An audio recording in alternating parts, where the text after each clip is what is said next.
A devoted mother of 4. She was just the ultimate mom. She always wanted the best for all of us. Vanishes without a trace. There was just no explanation for why she would be gone.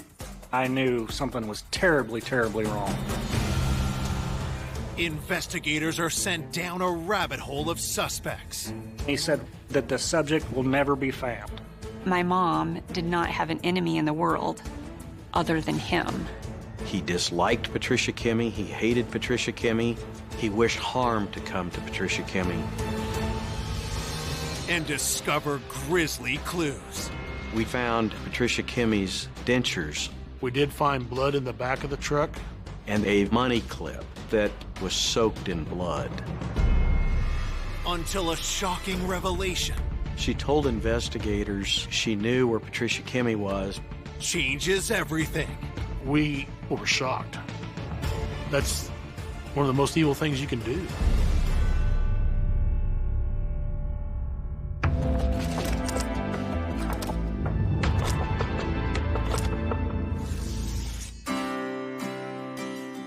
Horton, Kansas, a tiny farm town deep in America's heartland. Horton's a town of several hundred people. It's kind of a quiet town. Overall, there's not a lot of crime. Horton is a rural area surrounded by cornfields. Everybody knows everybody. It's just a typical Midwest small town.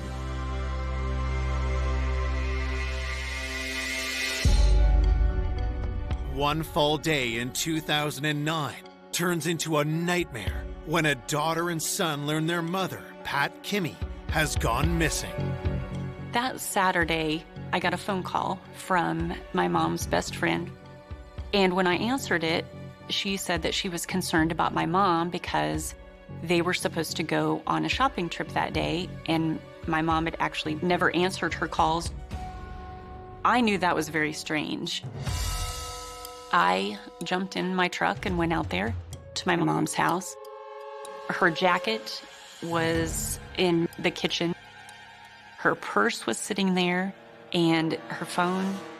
Everything was there but her. Very quickly after, my brother Tony arrived and said, "You need to call the sheriff. This is not right."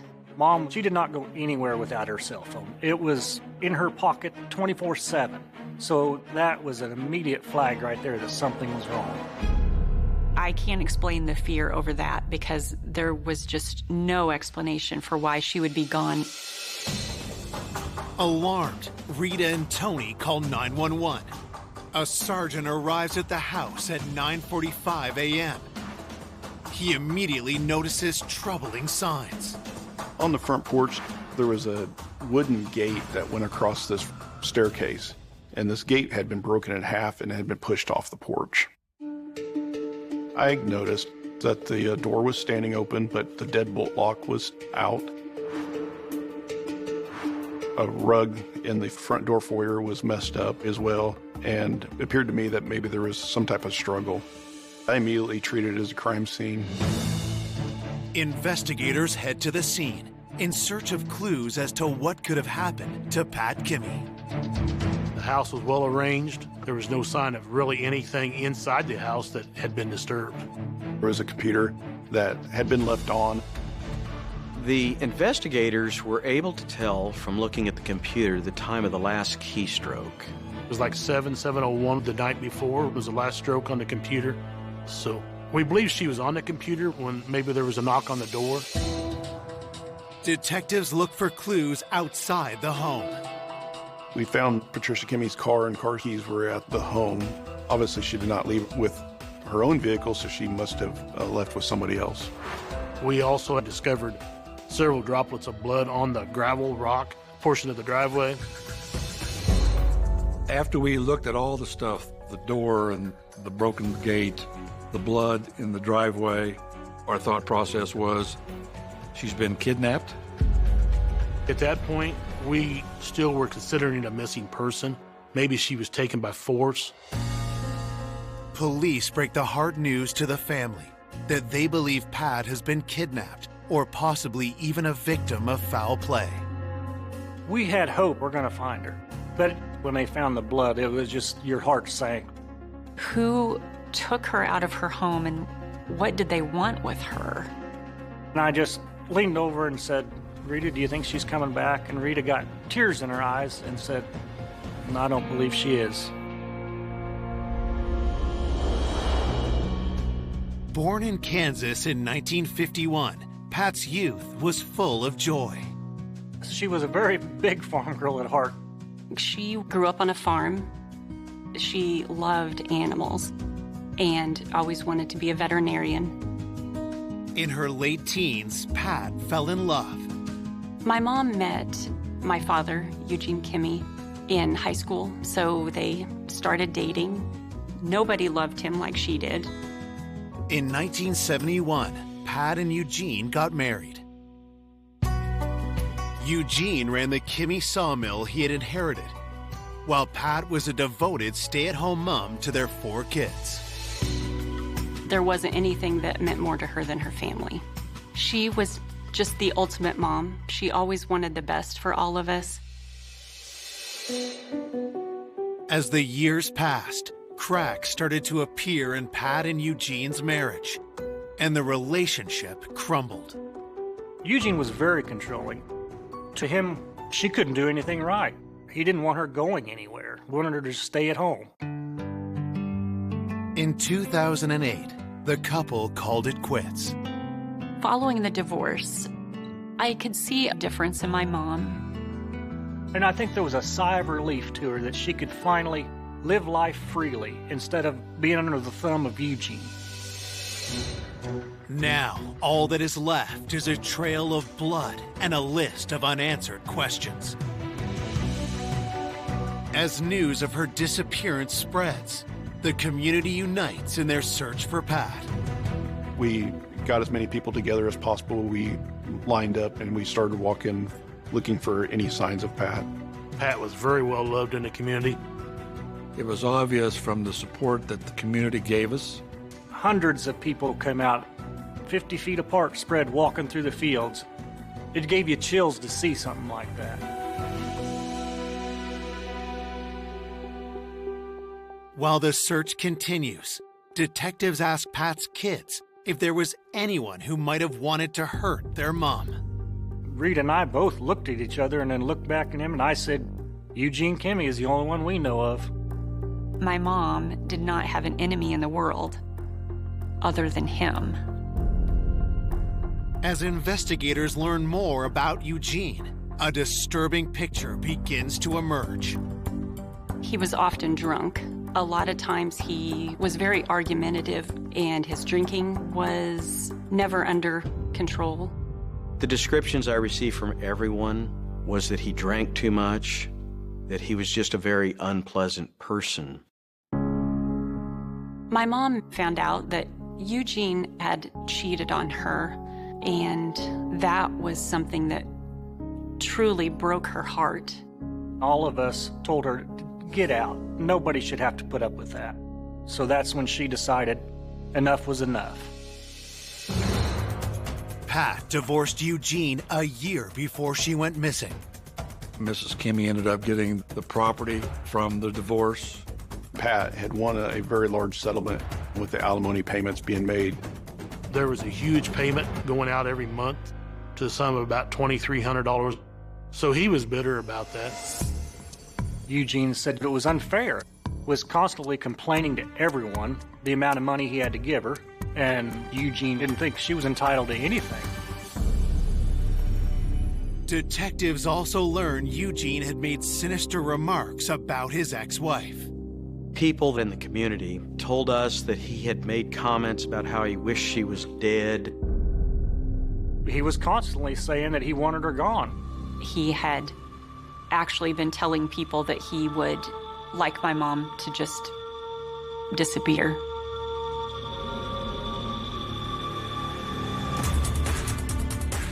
Was Eugene so enraged at the divorce that he followed through on his threats? I don't think there was much question in anybody's mind of who had a motive to harm Patricia Kimmey.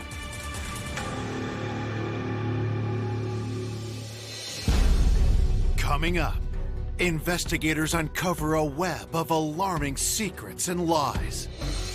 You could tell that the woman was filled with guilt. He lied in every interview. Why did he do this if he wasn't involved in this case?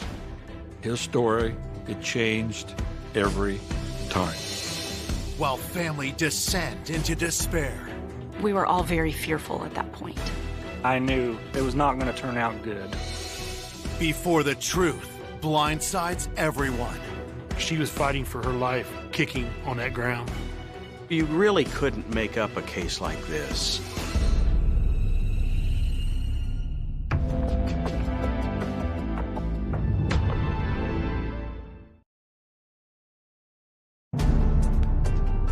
It's been 24 hours since Pat Kimmy has mysteriously disappeared from her home in Horton, Kansas, and the signs point to foul play. Police already have their first suspect, Pat's ex-husband, Eugene Kimmy. He was upset about the divorce settlement, and he made it very clear that he disliked Patricia Kimmy, he hated Patricia Kimmy, he wished harm to come to Patricia Kimmy. And he would tell that to anybody that would listen to him. Had Eugene finally made good on his threats? Detectives question him at the Kimmy sawmill. Eugene Kimmy denied that he was involved with Patricia's disappearance. He said, yes, I'm upset after the divorce, but he says, I would never harm her. Evidence at the crime scene indicates Pat was abducted around 7 p.m. So investigators ask Eugene where he was during that time. He said he went to sell logs that day. He came home, he ate supper alone, and then later on, he turned a movie on TV and watched it until he fell asleep. And so he really had no one that was with him at any time during that period that could vouch for him. Unable to rule Eugene out, police obtain a warrant and search his home and sawmill, but find no evidence to tie him to Pat's disappearance. We had nothing concrete to put him anywhere near the scene. There was no evidence of anything to put Eugene at Miss Kimmy's house that night. Eugene Kimmy is put on the back burner. As the search for Pat continues, a telling discovery is made about a quarter mile from her house. One of our deputies located a camouflage baseball cap.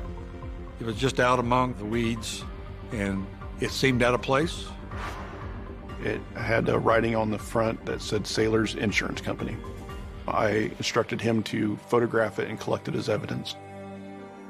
Knowing there had been heavy winds in the area overnight, investigators expand their search and find more evidence just a half-mile west.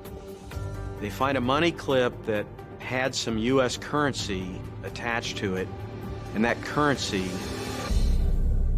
was soaked in blood.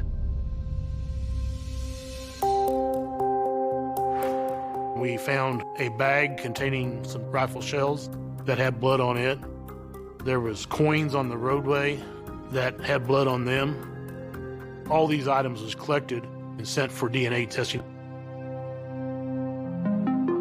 And then just to the east of that, there was an area in the grass that kind of been pushed down. They noticed that the grass was matted down in an area about the size of a person, which led them to believe that a person had been on the ground in that location. And then as they examined that closer, they began to find blood drops. That was when they knew we have a second crime scene. Because of the blood on the money clip, the blood on the coins, the activity in the grass that had blood on it, we knew something significant happened at that scene. I and Larry both thought, this is not good. We were hoping to find her, but I just knew this is not going to have a good resolution. Police unearthed one more chilling piece of evidence down the road. Law enforcement called me telling me, we just found Patricia Kimmy's dentures. And I was asking them, well, how in the world do you know they're Patricia Kimmy's dentures? And they said, because her name is printed on the inside of them. And it clearly was her dentures. I don't think anybody doubted that there had been foul play. When we found the dentures with their name on them, we all thought that, yeah, this is probably a homicide now. The grisly discovery forces Pat's family to face a grim reality. We knew that she had been there and that something really awful had happened to her. My heart just sunk because then I knew something was terribly, terribly wrong. While the roadside evidence leads back to Pat, nothing points to a killer until an officer sees something close by. There was a receipt found. The receipt had a date and time stamp on it. It was dated November the 6th, the night of Patricia's disappearance. It was from a Walmart store in Hiawatha. We was able to go up and track down who the person was that done this transaction. Police bring the customer, a local teen, down to the station. We asked him what he was doing in the area, and he said he went out there with his girlfriend. They were sitting there under the stars, had a cooler, left the area, forgot to put the cooler in the vehicle. And he had returned to that location to retrieve his cooler. He was able to then describe seeing a very unique vehicle in the area that was stopped along the side of the road in the vicinity of Mrs. Kimmy's home. And that vehicle was unique because it was a red pickup truck that had dual wheels on the back. What the teen tells police next leaves them stunned. He also described that as he drove past that truck on the side of the road, he could see what he believed was a pair of legs in the deep grass, and that those legs were possibly kicking, as if someone was laying on their back in the grass and kicking their legs. We all thought that, yeah, someone was fighting for their life, and as close as it was to Mrs. Kimmy's house, we immediately thought, well, that was probably Pat on the ground. It was a good break, and it was something that we knew we were going to have to start focusing on and find out who was capable of kidnapping and murdering Patricia Kimmy.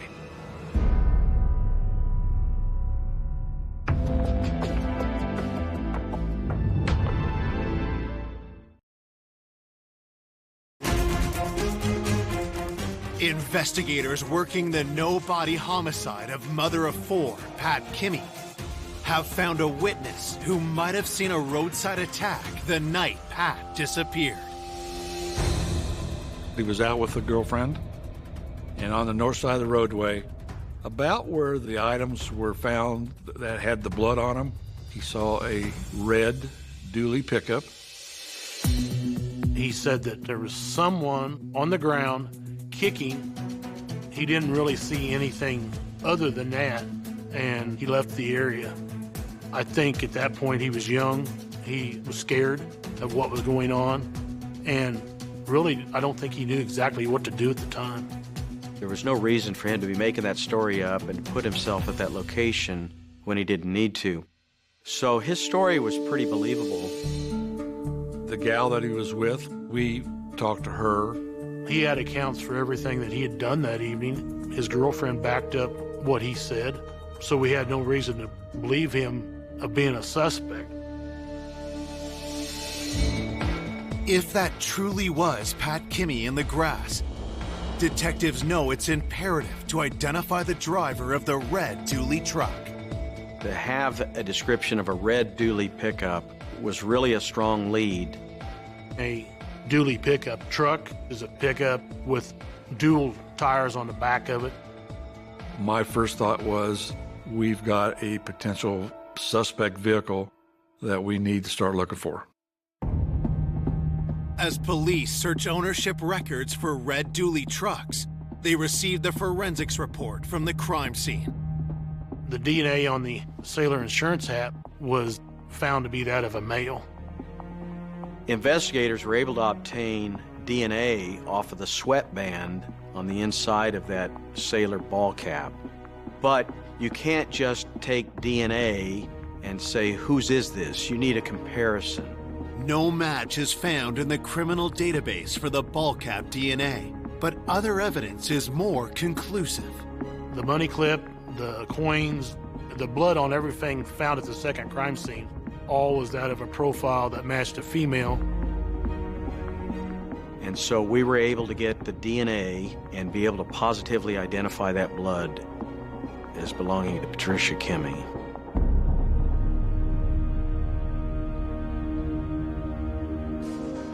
While the results are encouraging, detectives still don't have a body or a primary suspect. Then, a week after Pat vanished, her daughter Rita remembers something. I was just thinking about my mom and pulled up her picture to look at on the computer. And there was a memory I had of her talking about a man who had worked on her house. His name was Dane. Mom had a contractor at her house, Dane DeWeese, and she had some work, and she had to call him back a couple times because she wasn't satisfied with it. Pat had a contractor from Abilene, Kansas come up and do some work on her fireplace. And she had some disagreements with the contractor that something wasn't correct. So I got to thinking about that and pulled him up on the computer, and he had a police record. So that was very concerning. Just thinking about the fact that he had been around her, he had access to her home.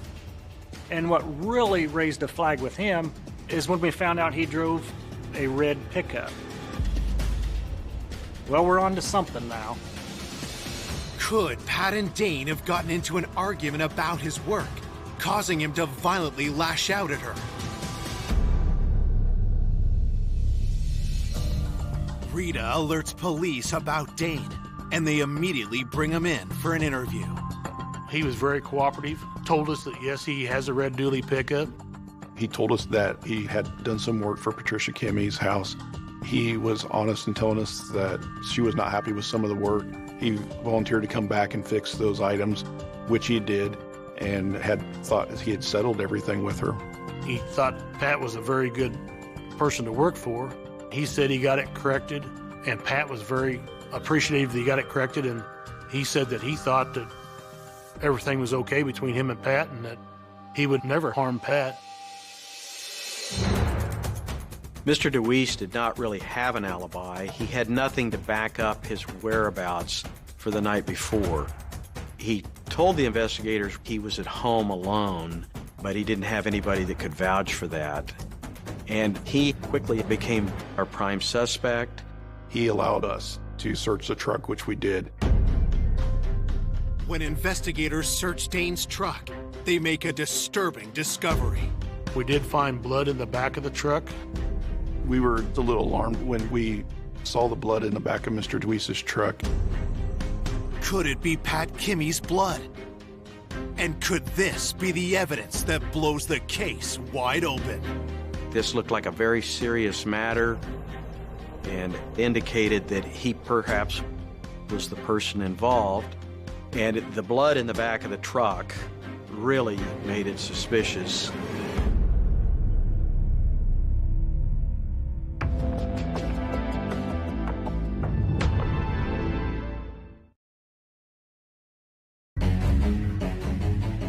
It's been a week since Pat Kimmey was abducted and likely killed. Police suspect contractor Dane DeWeese is involved and have found incriminating evidence in his vehicle. In the pickup, we did find blood in the back of the truck. Mr. DeWeese volunteered that he had recently been hunting for deer, and there might have been some blood and fur left in the back of the bed. We took samples from the truck of the blood to confirm his story. Detectives rushed the samples for DNA analysis. They were able to determine the blood actually was from a deer, and it was not human blood. After that, we searched down everything we could for DeWeese and never could find out any information that he was even in the area of Pat Kimmey. So we had to eliminate him. It was hard to take at the time. We really thought we were onto something with the dually pickup, but there wasn't enough to go forward with. It was very disappointing.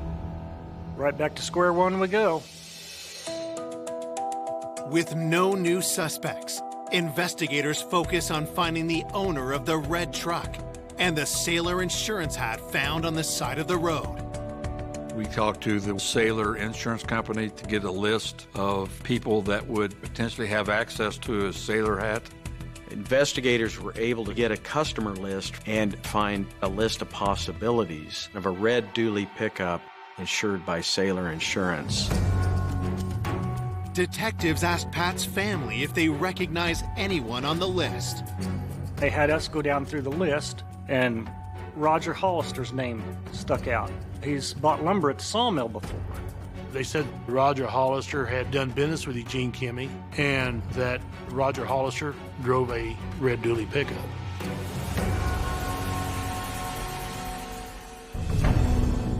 Roger Hollister was reported to be somewhat of a hothead, kind of a person who got upset a lot, kind of a person who could be violent. He was not well liked, not a nice guy, and it was a major red flag for us. Believing Roger could be a major suspect, detectives rushed to the Hollister farm to interview him. We were able to contact Mr. Hollister at his house. He was wearing a neck brace. He was walking with a cane. We thought, he's a frail old man. There's no way he could be involved in this. Roger Hollister told investigators that he knew Eugene Kimmy. He'd taken logs over to be processed at the sawmill. But he had never been to Pat's house. He didn't know Pat. He denied any knowledge at all of the disappearance of Patricia Kimmy. Detectives ask Roger about the ball cap and the dually truck. Roger was very cooperative. He said that he did have a Sailor insurance cat, but it got tore up by his dog. And he said, yes, I had a red dually pickup, but he told us he sold that truck to a guy by the name of Rick for $2,000 before Pat disappeared.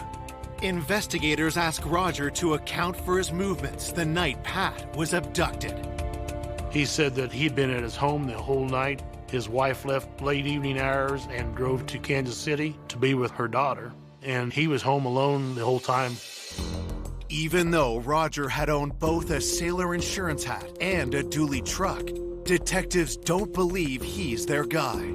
We did have some doubt that Mr. Hollister could have been the person that done this because he had a neck brace on. He could barely walk. And they said he appears to be so physically challenged, we don't think that he would really even be capable of dragging someone out of their home and hurting them. At that point, we didn't think that Mr. Hollister could have been involved in this case. Detectives dismiss Roger Hollister as a suspect. A month has passed since anyone last saw Pat alive, and investigators are no closer to locating her killer or her body. There was a lot of pressure to find Patricia Kimmy. The investigative team wanted to find her, the family wanted to find her, the whole community wanted to find her, and get justice for Patricia Kimmy.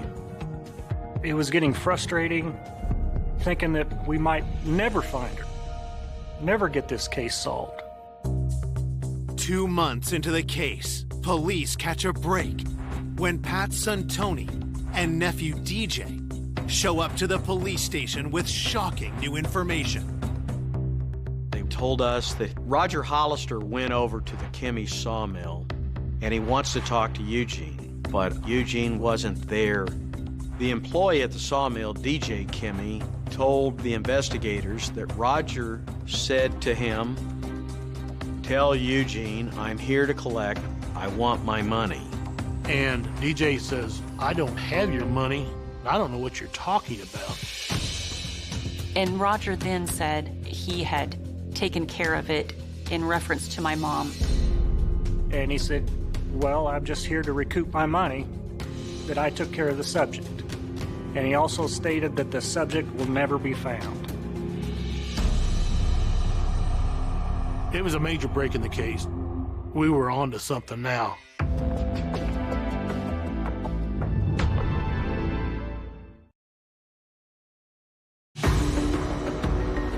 Police are investigating the disappearance and homicide of 58-year-old Pat Kimmy.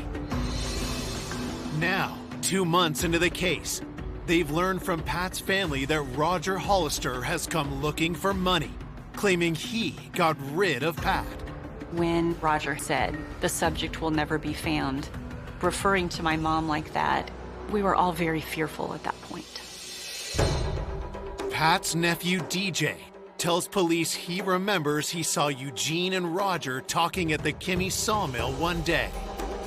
We believe that maybe Eugene was drinking, did not like the situation he was in with his wife, and maybe he made a comment to Roger, said he wanted to do away with his wife. As we confirmed, there was numerous comments made to numerous people to that effect. He didn't like the divorce settlement, lost land, he was making alimony payments. That's a strong motive for murder. So our thought process was maybe he was drunk, and maybe Eugene told Roger, "I'd pay somebody to get rid of my wife." Despite having previously ruled Eugene out, police circle back and check his finances for any evidence of a payout. Law enforcement went through Eugene's bank records, and there was no activity on his checking account. We saw no indication that money was actually paid out. We executed a search warrant on the sawmill of Eugene Kimmy, but we really didn't find anything that would substantiate Eugene's involvement in the case. Undeterred, detectives focus on tracking down the red dually truck Roger had once owned. Initially told us that he sold that truck to a guy by the name of Rick for $2,000. We searched a VIN number for a pickup belonging to Roger Hollister, but it was not put in the name of anybody by the name of Rick. And we found out that the truck was actually sold to a dealership in Tecumseh, Nebraska. Investigators learned that Roger bought the truck back from the dealership 12 days after Pat went missing. He lied about his truck being sold. Why did he do this if he wasn't involved in this case? When police bring Roger to the station for another interview, they cannot believe their eyes. He was not the same person as he had been. The first interview with Roger, he wore the neck brace, he walked with a cane. But now he comes through that door like there was nothing wrong with him whatsoever. We were very shocked. I don't think anything at all was wrong with Roger Hollister. I think he just was using that as a front for everything that was going on. Anytime a suspect is untruthful with you, that just makes them look all the more suspicious. Roger tells police he went to the sawmill to buy lumber and denies speaking to Eugene or DJ about Pat or any money. But when pressed about the truck, his story changes. Roger said that he'd sold it to a group of Mexicans that were passing through the area. He did not know their names or anything about them. That sounded fabricated. His story, it changed every time. With suspicion growing, detectives ask Roger for a DNA sample. When the results come back, the news is conclusive.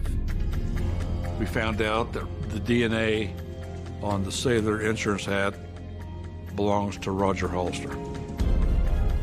That was a very big moment, because now we know that he was at that crime scene. Because his DNA is found there, we knew he was involved. Detectives now have enough probable cause to serve a search warrant on Roger's farm. We took a track hoe out there, and we was able to pick things up, dig around. And what was found was parts of the truck.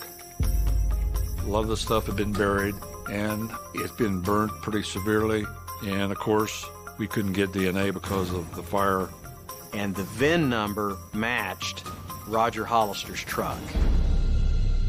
It was then obvious that Roger Hollister had destroyed that truck and was attempting to conceal it.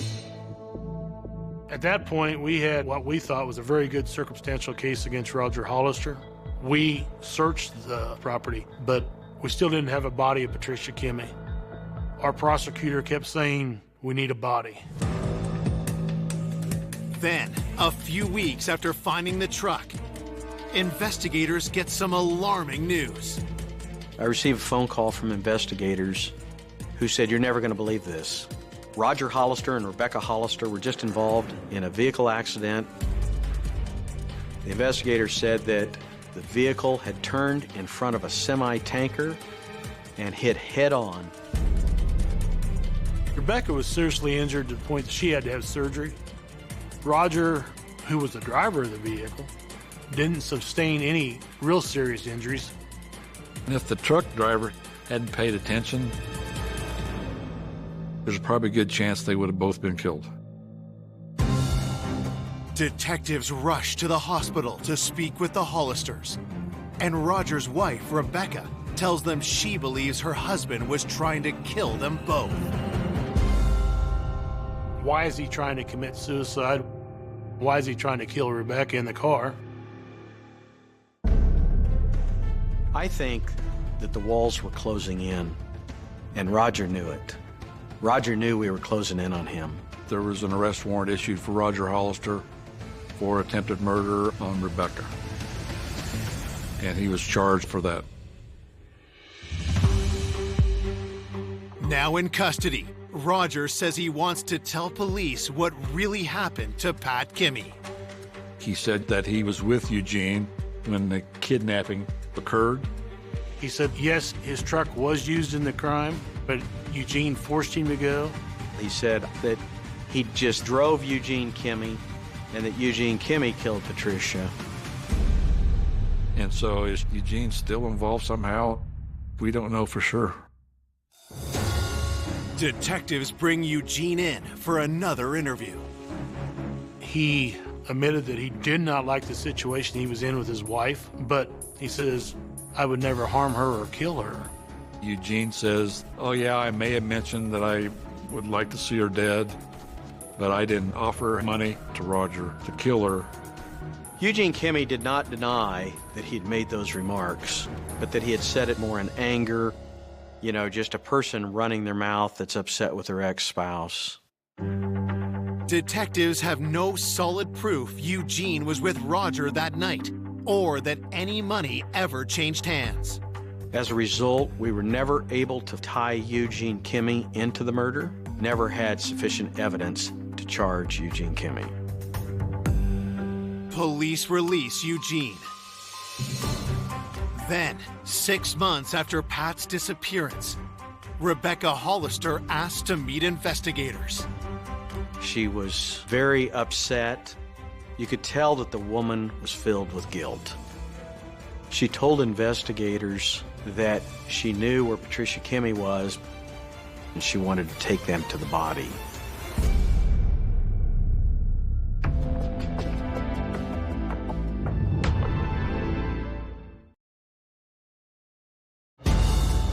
It's been 6 months since police believe Pat Kimmy was abducted and murdered. Now their prime suspect's wife, Rebecca Hollister, is at the station and wanting to talk. She told investigators that she knew where the body was, and she told them that the body was at their farm. We were shocked. I think she was realizing that she better come clean, and I think she decided to do the right thing by giving us the body. Rebecca Hollister was offered immunity if she would cooperate with us and be truthful. We would grant her immunity from prosecution.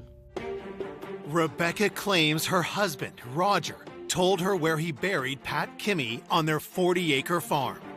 She took us to the property, and she says, "I think she's down there," and points towards a ditch. And sure enough, exposed to everybody was about a 6 to 7 inch section of spine. We found a piece of the vertebrae with some ribs attached, and we found another short piece of the ribs. The body was burnt, the body was cut up, the body was crushed. I mean, he destroyed her body. And lucky enough, we found enough of the remains to identify her that we knew we had Patricia Kimmy. One of the officers told me that her body had been dismembered and burned. And That was very hard, one of the hardest days. When we recovered the body, I felt we had a very strong case. I felt we had the right man. I felt we had the evidence to convict him.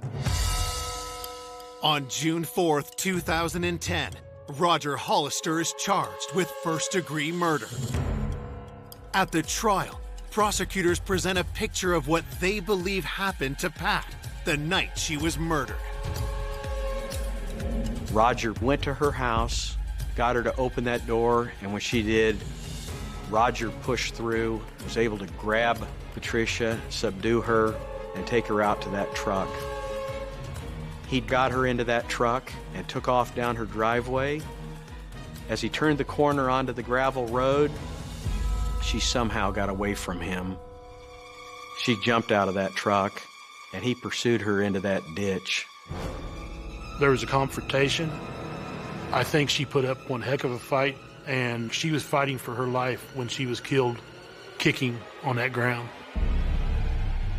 We believe that Patricia Kimmy died on the side of that road where the evidence is found, and that he then got her into that truck, returned back to his farm, and tried to burn the body, and then chopped up what was left and buried it there on the side of the creek. And then he went and tried to get his money. We were never able to recover any financial records indicating any money changing hands. But yet we knew that had to be the motive because Roger Hollister had no other reason to kill Patricia Kimmy other than hoping to being paid by Eugene Kimmy. We believed that maybe Eugene was mouthing off about paying to kill Patricia and that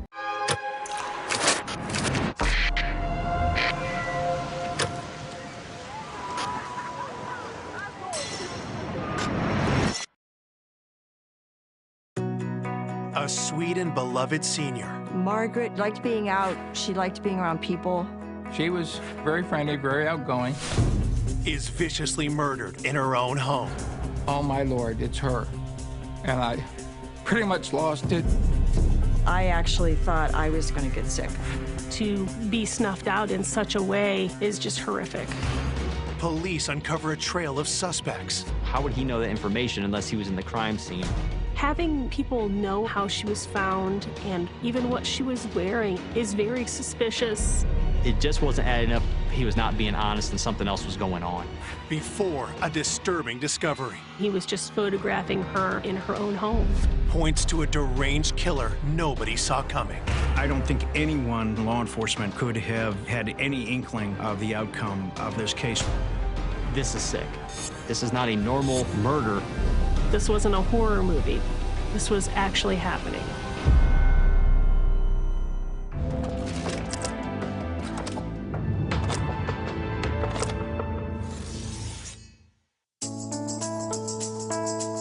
Wadsworth, Ohio, a haven for families just outside Akron.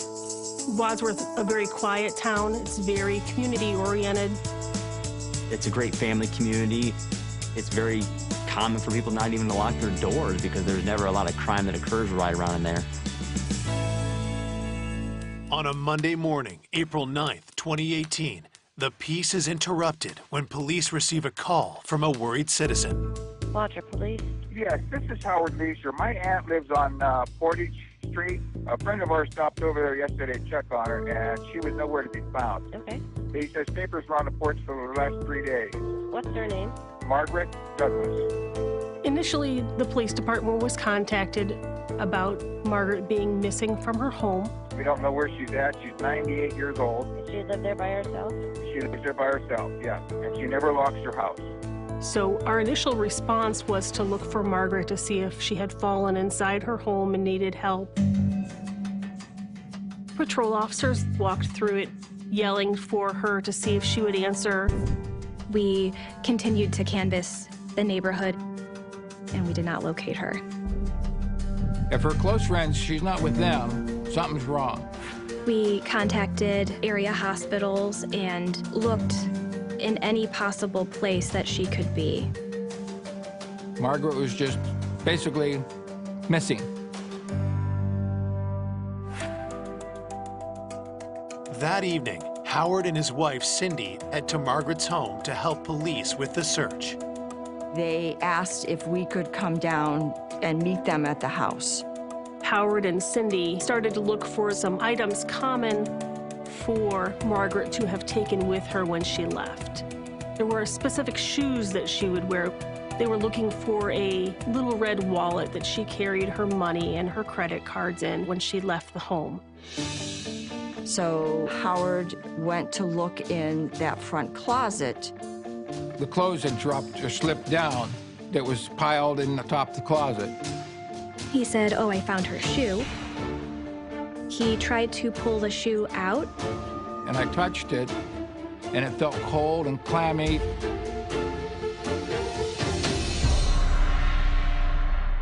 The shoe was still attached to Margaret, who was in the closet.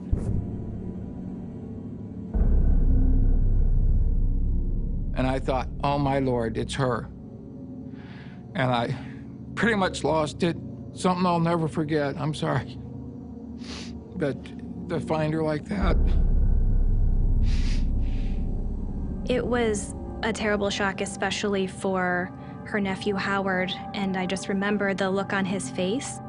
I actually thought I was going to get sick. I think we were just so appalled and shocked that someone would kill her. What motive could there be to kill a 98-year-old woman? What could she have done to anybody that would have resulted in that? Margaret's home is declared a crime scene, and homicide detectives arrive. Margaret was positioned with her head down in the corner and her backside kind of up in the air. Her underpants were torn inside the closet there. Her nightgown was all unsnapped, and her bra was pulled up. I immediately thought that there was a sexual element to the crime. There was a lot of trauma to Margaret's neck region. Somebody was able to strangle her, and my assumption was manually due to the lack of any ligature marks. Looking at the condition of Margaret's body, rigor had came and gone. You could look at the different lividity and the pulling of the blood inside the body to see it appeared she had been there for a few days. As the forensics team gathers DNA and fingerprints, detectives search the house for further evidence. Her wallet was not located, so that gave us an indication that maybe this was a burglary and they had made off with just the wallet. Margaret didn't always lock her doors, so we weren't surprised when we didn't find forced entry into her home. Investigators find their first clue outside the home. I observed a plastic food service glove on the back side of the house and collected the glove just in case that it was involved. There was not a lot of physical evidence at the crime scene. Besides the glove, the missing wallet was something, but nothing that would direct us in a certain way. Who would attack and kill a 98-year-old woman in her own home? As they set out for answers, detectives turn to Howard and Cindy to learn more about Margaret. The best thing to do is to get to know your victim as best you can.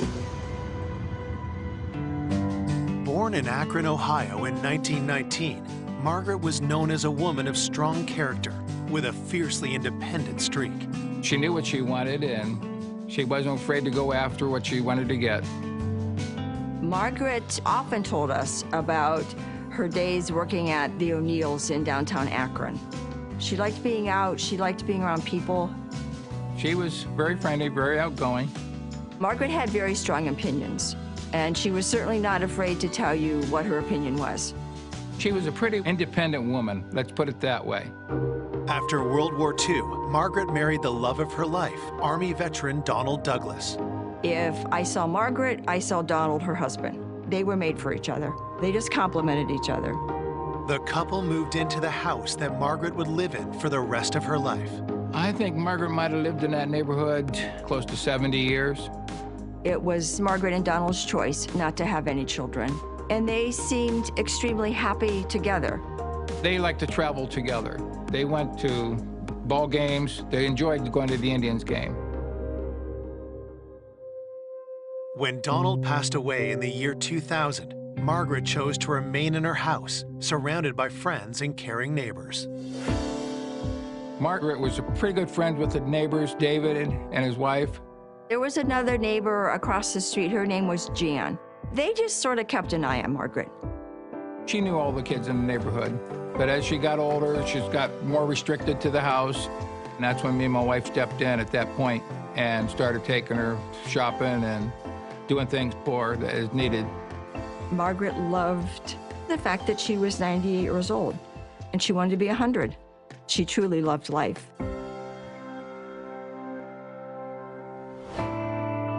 For someone to have lived such a wonderful, vibrant life, only to be snuffed out in such a way is just horrific. I have a grandmother that's similar in age. It's just very hit close to home. The investigators were under a tremendous amount of pressure. Every one of them took it very personally, and I think every one of them wanted to find justice very quickly for the family. At the onset, we had no clue. There was no direction. Maybe it's financial. Maybe it was a relationship issue. Maybe it was an argument that went too far and something happened that they didn't expect. But at that stage in the investigation, you just don't know. We need to start somewhere, so we start closest to her. So that would include looking at Howard and Cindy. We definitely leave everyone on the list until we can exclusively rule them out and have that be a certainty and not just a feeling. Coming up, is Margaret's killer hiding in plain sight? He knew details of where Margaret was found and in what state she was found. He's come back to the scene of a crime. Detectives unearth dark secrets. We found a journal about a desire to kill people. He was videotaping her while she slept, stalking his victim like an animal stalks its prey. Leading to a killer no one saw coming. This is somebody that's ultimately going to be a serial killer if he's not caught.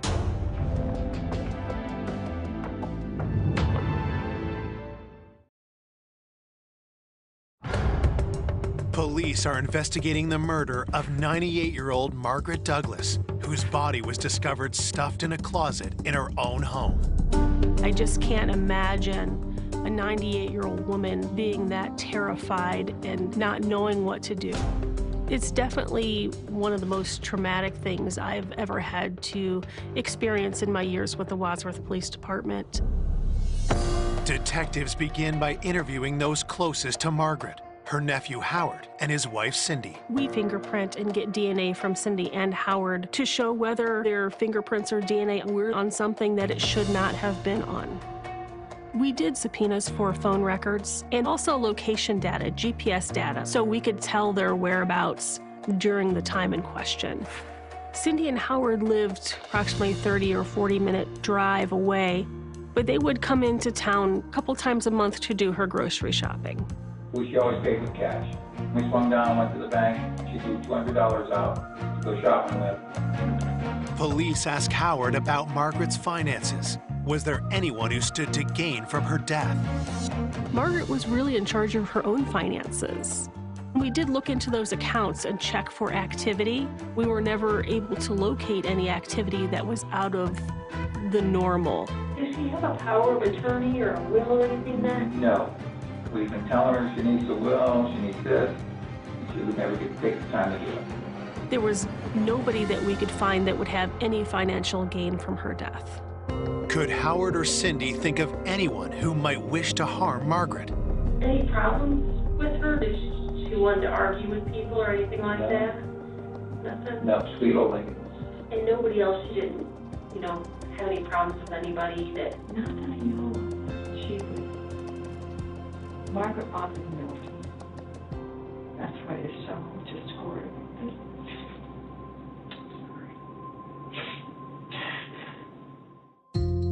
Detectives ask about others in close contact with Margaret.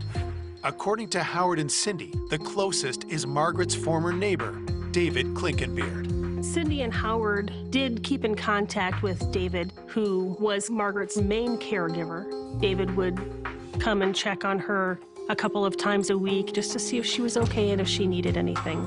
David has the most contact with her. Yeah, he'd go every week, take her trash out, and then he'd take the can back in the next day, so. After interviewing Howard and Cindy, detectives try to contact David, but he's not answering their calls. There was some concern not being able to reach David, and that was troubling. We didn't have any other suspects. It made us wonder what was going on. As detectives try to track David down, patrol officers continue to canvass Margaret's neighbors for information. During the canvass, we did learn that there had been some vehicles in the neighborhood that had been rifled through, and small items were taken out, like change and things like that. Is this somebody that was up by Margaret's house and found a crime of opportunity because it's somebody that they can maybe figure out lives alone? As the canvass continues, officers notice someone watching the activity around Margaret's house. I noticed a man outside smoking a cigarette, so I went out to make contact with him.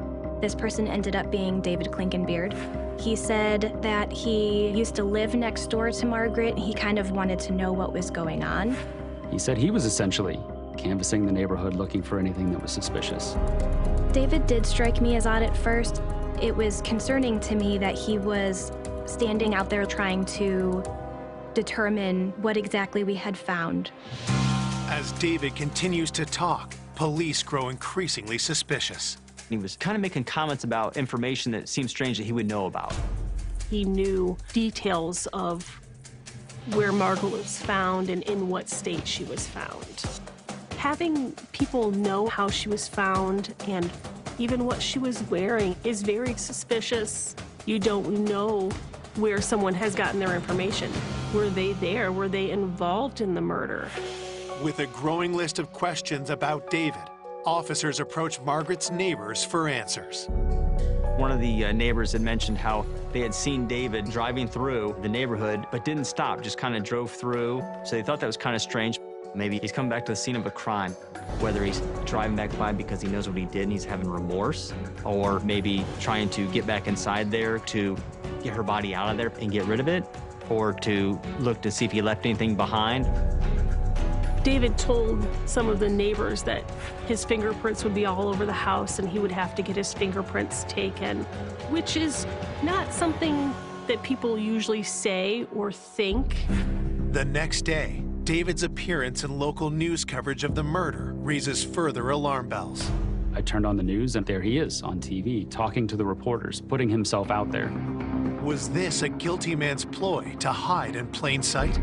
That seemed out of sorts to us. Generally, when people are grieving a loss, their instinct is not to cooperate with the media, but David seemed very willing to speak with them. All of these things added together are possible indicators of someone who is purposely trying to insert themselves in the investigation because they're involved in this investigation. Could David have possibly been involved in Margaret's murder? At that point, we had some questions about his actions and his knowledge of how Margaret was found. He definitely became a main point of interest.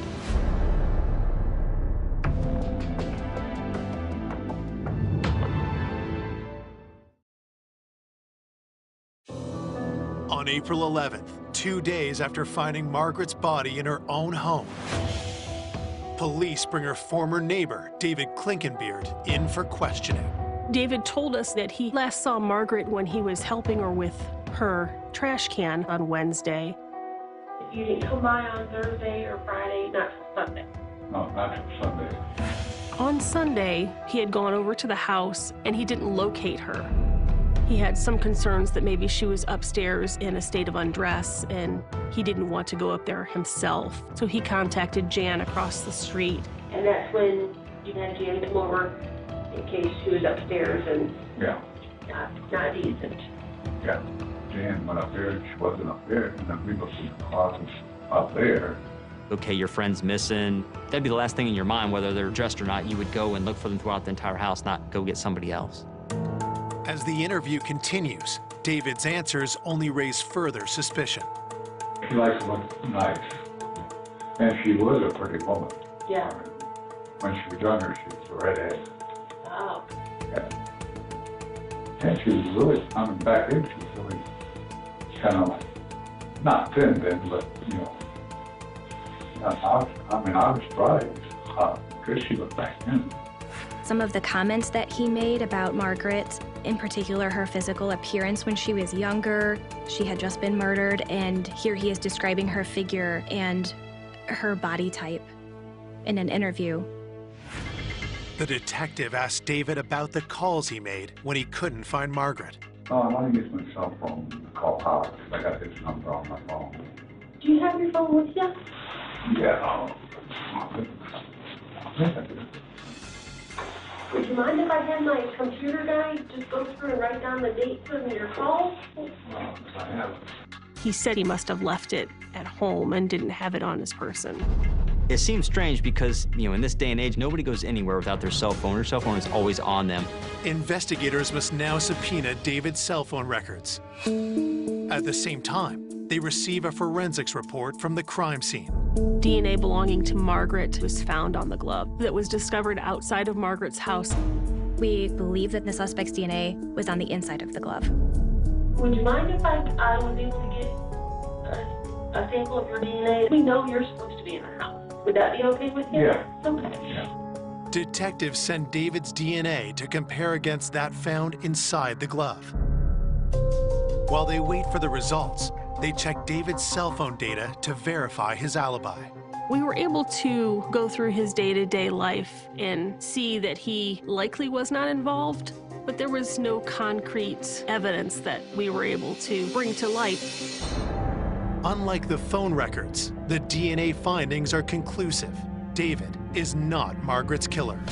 David ended up being, in the end of all this thing, just a friend of hers that was not involved at all. Sometimes he would say things that didn't really have an explanation. It just took the time and the effort to understand his involvement, and there was reasonable explanation for all of the things that we had concerns about. He just really cared about Margaret and really had concern that he would have an answer as to what happened.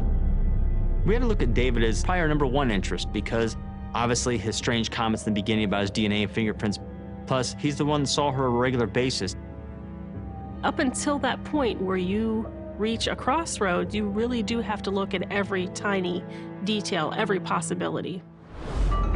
Detectives turn their attention to the autopsy report, which paints a terrifying picture of Margaret's last moments. The medical examiner's report on Margaret showed what kind of force was used to kill her in the end. She had contusions to her head, to her face. She had a fracture to her orbital socket. She had a fracture to her C7 vertebrae in her neck. It showed there was a compression there, which broke her neck. Margaret was not a frail woman. Not just anyone would be able to manually strangle her. While the autopsy finds no direct evidence of sexual assault, officers continue to suspect otherwise. Why would her underwear be ripped off of her? They weren't like pulled off, they were torn. There were other bodily fluids that were mixed in with the swabs from Margaret's body. The fact that someone took Margaret in such a horrific manner was a very difficult thing to handle.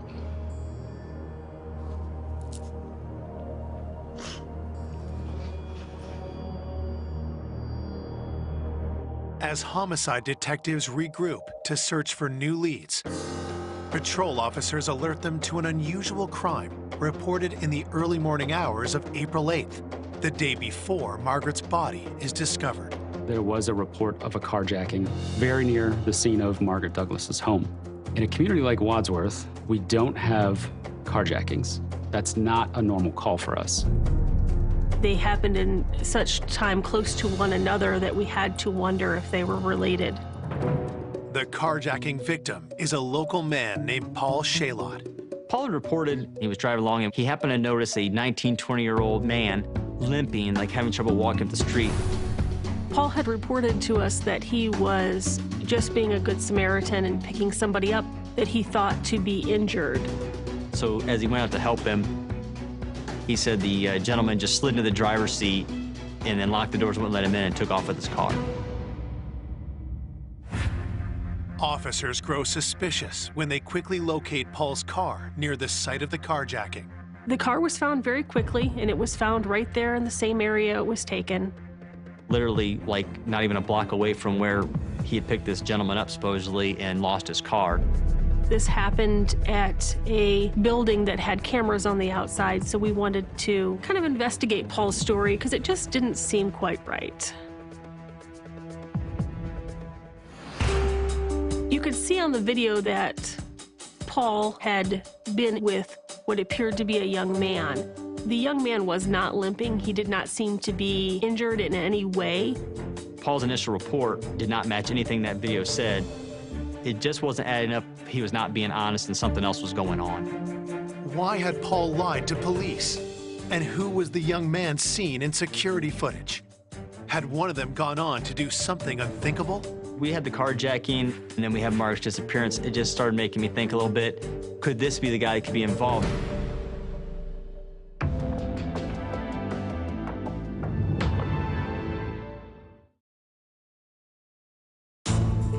Police investigating the murder of 98-year-old Margaret Douglas have a potential new lead after learning of an alleged carjacking in her quiet neighborhood. Somebody that's willing to perpetrate a crime such as a carjacking makes you really wonder, is this related to a murder that's just happened a couple blocks away?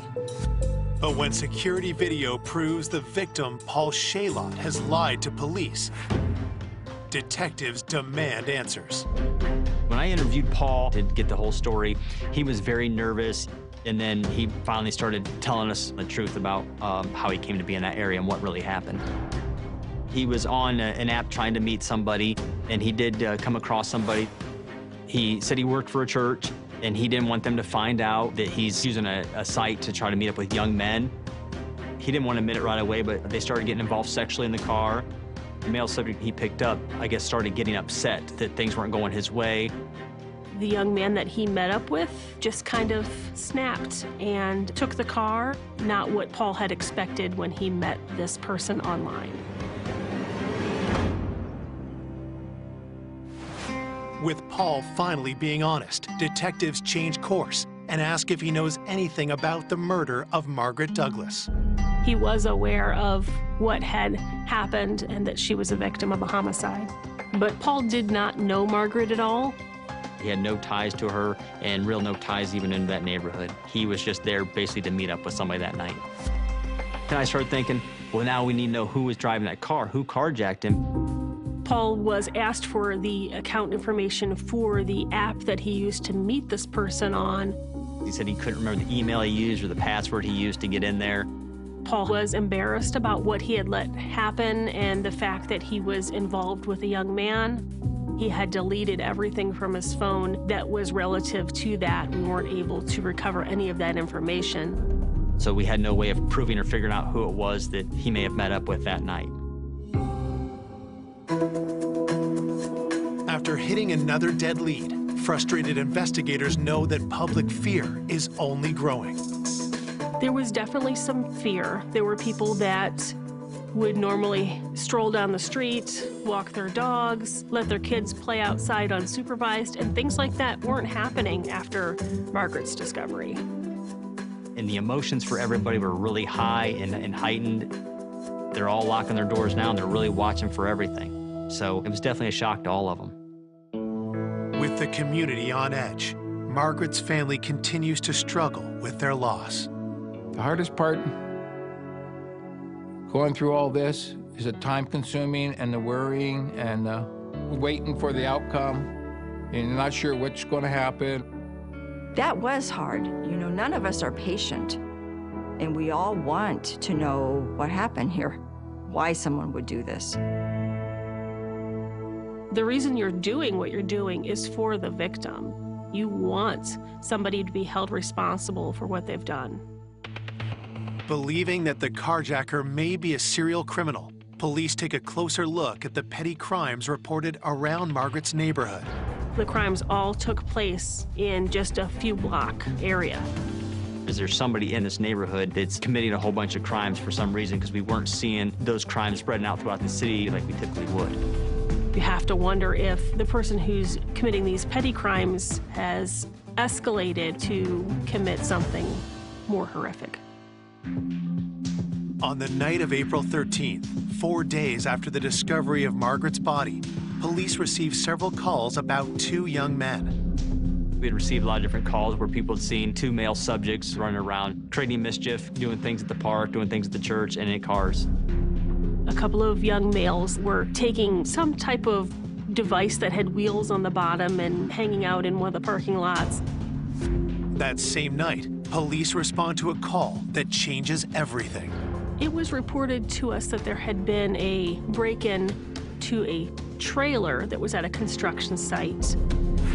When officers investigate, they get a huge break. Someone had left their cell phone behind at the trailer.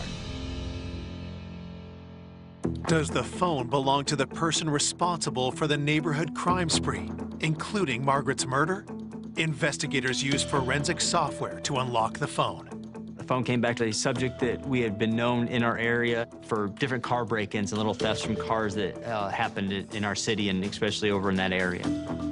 He was identified by one of our officers as Zach Thronson. Zach was known to us, and he did have a troubled past. He had been in some more serious trouble, and we were all familiar with him. At this point, we thought that we really needed to bring Zach in and talk to him about what he had been doing that night. Zach was found sleeping in his car at the high school in the parking lot. As officers bring Zach into the station for an interview, something immediately catches their attention. Zach had some scratches on his legs, which made me wonder where those came from. Are they defensive wounds from somebody fighting back against you and scratching you that way?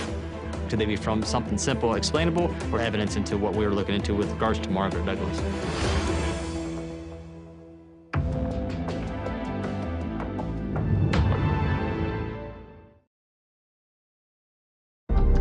Police investigating the murder of Margaret Douglas have connected local teen Zach Thronson to a spate of crimes near her home. With the carjacking, we know there was supposed to be a young male. Now we have Zach running around, committing these little crimes, all within the same area around the same time frame. His phone was left behind at the trailer, so we knew for sure that he was involved in the crimes that were all seemingly tied together.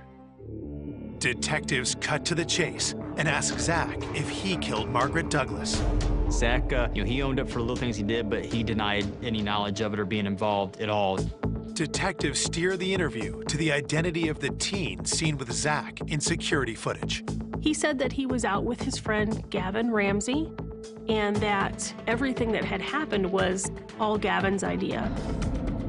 Gavin had been the one that was trying to break into the trailer, and that he was just standing by and watching it happen, just a presence during the time that Gavin was committing all the other petty crimes. Zach was definitely distancing himself, so there was some concern that he wasn't being honest about everything that they had done. For the moment, police decide not to charge Zach until they interview his friend, Gavin Ramsey. Gavin had been in trouble before, and his mom had dealt with that. She was going to hold him accountable for the things he had done.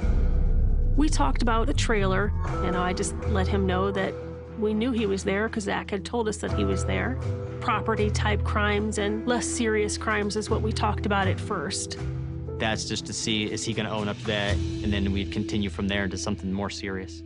You guys didn't take anything? Did you rummage through glove boxes or anything? Maybe like 50 times, but other than that, seriously nothing. He admitted to all of them. He would rifle through cars and take things that weren't of a lot of value, just to take things. Gavin told us during the interview, he does it for a rush, so it wasn't about money or anything. I think the reason that he was so willing to admit to these lesser offenses is to kind of distance himself and clear his name from anything else I might want to talk to him about. Now, detectives turn their questions to more serious crimes. We had a carjacking. Oh my God. And the suspect is a young white male with a nice complexion and blue eyes. Is that you? Gavin's demeanor changed substantially when I started to ask him about the carjacking. It's upsetting you so much. Is there something else you need to tell us? You've already gotten yourself in trouble, so. I know, and I don't need to. I don't know what to say. Before answering further questions, Gavin asks to speak with a detective alone. Can you two actually leave for a second? What's that? Can you two actually leave? So I can talk to her? Yeah. Sure. So when his mom stepped out, The carjacking, it was me. I'm gonna be honest about it, but the way that he explained it, that guy, that's not right. he openly admitted that he was the one who did the carjacking. But he didn't really want to talk about the sexual part of what happened in there. You guys didn't talk about what kind of sex you were gonna have, or? No, I don't know, it's not something I'm interested in, just the act of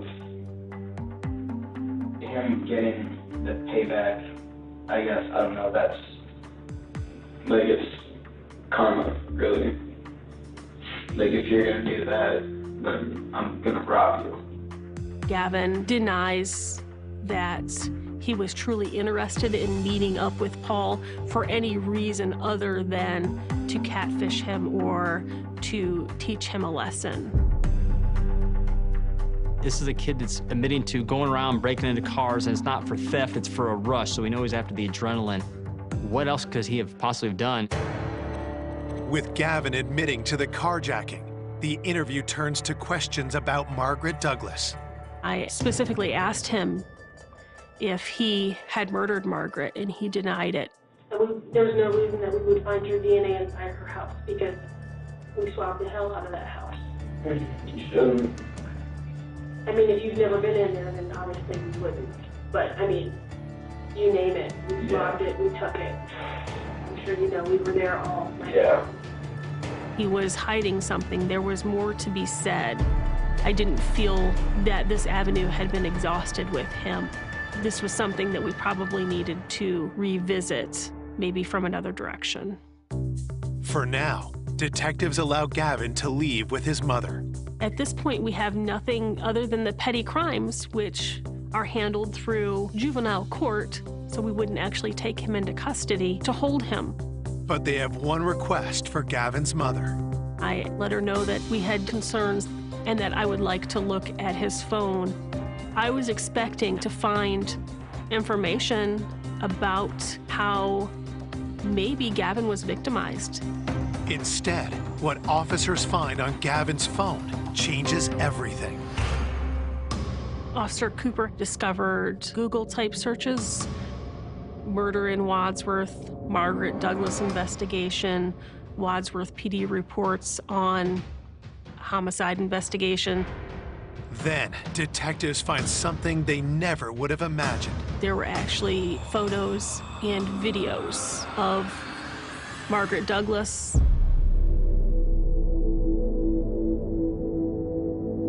Timestamps show that the images were recorded in the early morning hours of Friday, April 6th. She obviously didn't know he was there, and he was just photographing her from a vantage point in her own home. There was clearly a point in time where she realized that someone was in her home and was startled. Nothing can prepare investigators for what they see next. I was absolutely shocked that a child could imagine doing this to another human being. This wasn't a horror movie. This was actually happening.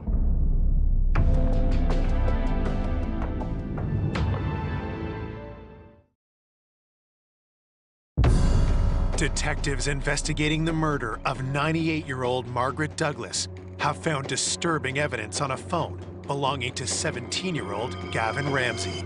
The first thought in my mind was, he knows we're going to discover this. And I could just imagine him fleeing. Police move quickly to take Gavin into custody. Once we picked him up, I briefly told his mom that we had discovered evidence on his phone and that we were going to take him back to the police department.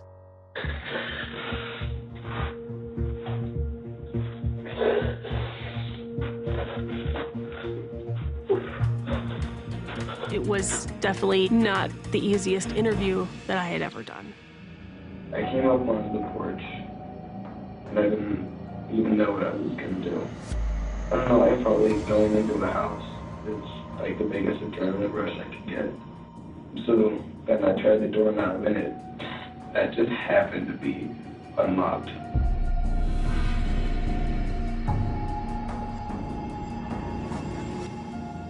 He was videotaping her while she slept, stalking his victim like an animal stalks its prey. So how long do you think you were in the house before you woke her up?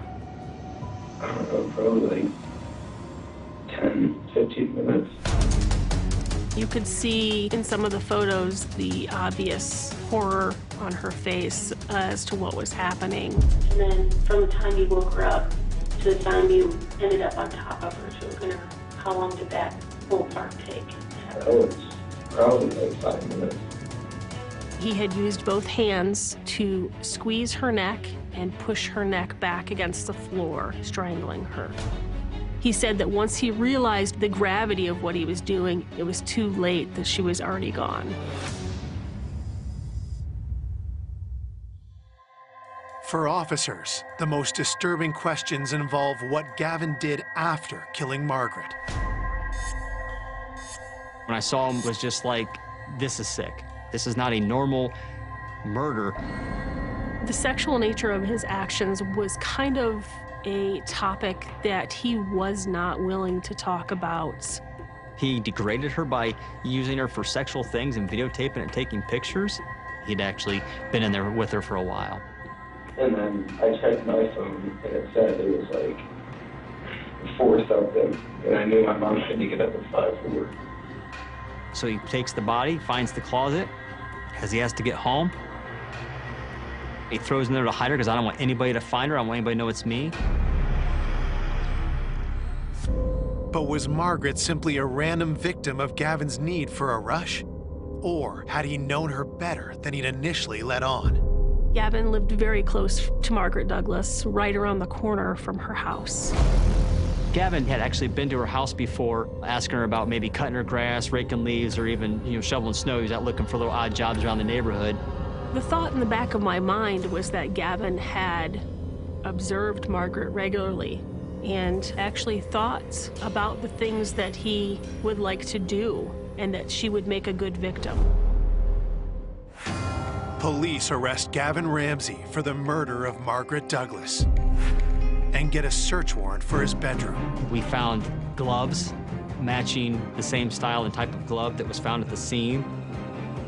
In one of his drawers, I discovered Margaret's red wallet. Detectives then make an even more disturbing find. We also found a journal that had some writings about fantasies about murder. He had written almost like a book report on different serial killers. After reading those, there was no doubt in my mind that Gavin would kill again if he had the opportunity. This is something that he enjoys, that he finds pleasure in. This is somebody that's ultimately going to be a serial killer if he's not caught. Because of the heinous nature of the crime, the juvenile penal system is not equipped to deal with an individual such as Gavin Ramsey. Gavin was ultimately charged as an adult with aggravated murder, 2 other counts of murder, burglary, and abuse of a corpse. We requested that Mr. Ramsey receive the harshest penalty that the law would allow. Found guilty on all charges, Gavin is sentenced to life in prison without parole for the murder of Margaret Douglas. When I watched Gavin Ramsey at the sentencing, I still felt in my mind that he doesn't understand the gravity of what he's done. There's still no remorse there. You would like to think that the world is full of people like you and I, and don't want to think that of such a young person able to act out something that you would only see in a horror movie. I was shocked to find out that it was a young person who was still in high school that would do something like this. To murder somebody who's 98 years old, to think you could shove a body in that closet. That part, I just can't even. It absolutely made me think of my own grandma. I just could not imagine her living such a wonderful life and having it end in such a horrific way. Despite the horror of Margaret's death, her family honors her memory by thinking of her remarkable life. Margaret gave you an inspiration that you can still be 98 years old and be very functional, live in your own home, take care of yourself. She, to me, was just an inspiration. She led a full life and could have been longer. Margaret would want to be remembered as the person who took care of herself, cared about those around her, and was willing to do what she needed to do. My aunt was Margaret Douglas, and she was a wonderful woman. She was a great woman.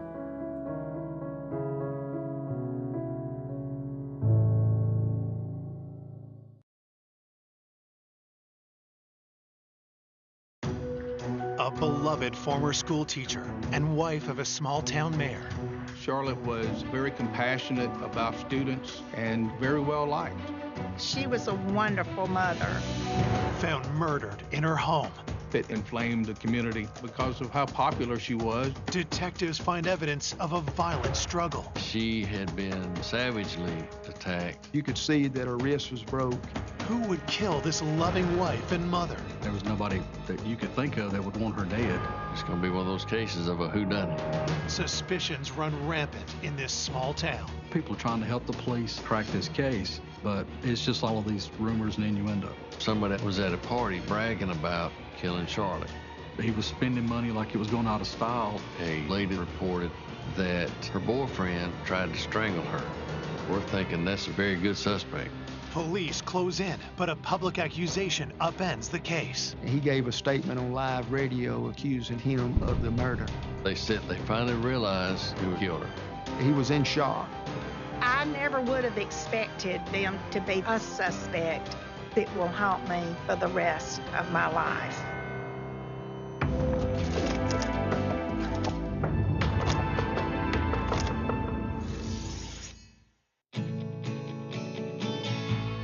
Lynette, Alabama, a small family-oriented town in the heart of the Deep South. Lynette was a mill town. It sits right on the banks of the Chattahoochee River, one of Alabama's major waterways. I always felt safe when I was there. Some people would leave their homes unlocked. We just never had any crime there. Lynette is a very tight-knit area. Everybody knows everybody here. August 4th, 1998 was a lazy summer day in Lynette until the peace was shattered by a 911 call. It was around 5:30 when we got the call of an unresponsive woman. Police are surprised to learn the call has come from the home of the town's mayor. Everyone was shocked that it was their house, and I was there within 2 or 3 minutes. The 911 caller, Heather Waits, leads police inside to her unresponsive mother. Heather was very hysterical, and the first thing she could say was, "Help my mom." The first thing I did was go and check for a pulse, and she was cool to the touch. And you could tell that she's been expired for a little while. Police are stunned to find Charlotte Waits, the wife of the town's mayor, dead in her home. At first, it appears that Charlotte has suffered a tragic accident. We noticed she did have a little foam coming out the corner of her mouth, so we thought that, maybe had a seizure or a reaction to a medicine. As detectives look closer, they begin to suspect foul play. There was red flags that this was more than just an accident. Her right arm in the wrist area appeared to be broken. She had what appeared to be scratch marks on the bottom of her chin, and she had some red markings around her neck. We made a decision right then that we're going to proceed with a homicide investigation. Detectives find signs of a violent struggle. There was a picture that had been knocked off the wall. We could see the nail that was holding that picture up was bent down towards the stairway. So my theory is that it was a fight coming down the stairs. It just looked suspicious. The fact that her purse was dumped over, but her purse was still there. You couldn't tell if it was a stage scene or if somebody had come in and she had interrupted a burglary. Was Charlotte the victim of a robbery gone wrong, or did her killer want it to appear that way? We didn't see any signs of forced entry. One of the investigators went to the utility room and found 2 bloody towels.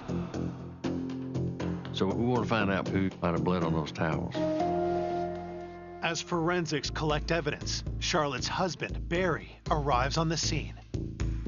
Barry had worked at the National Guard Armory.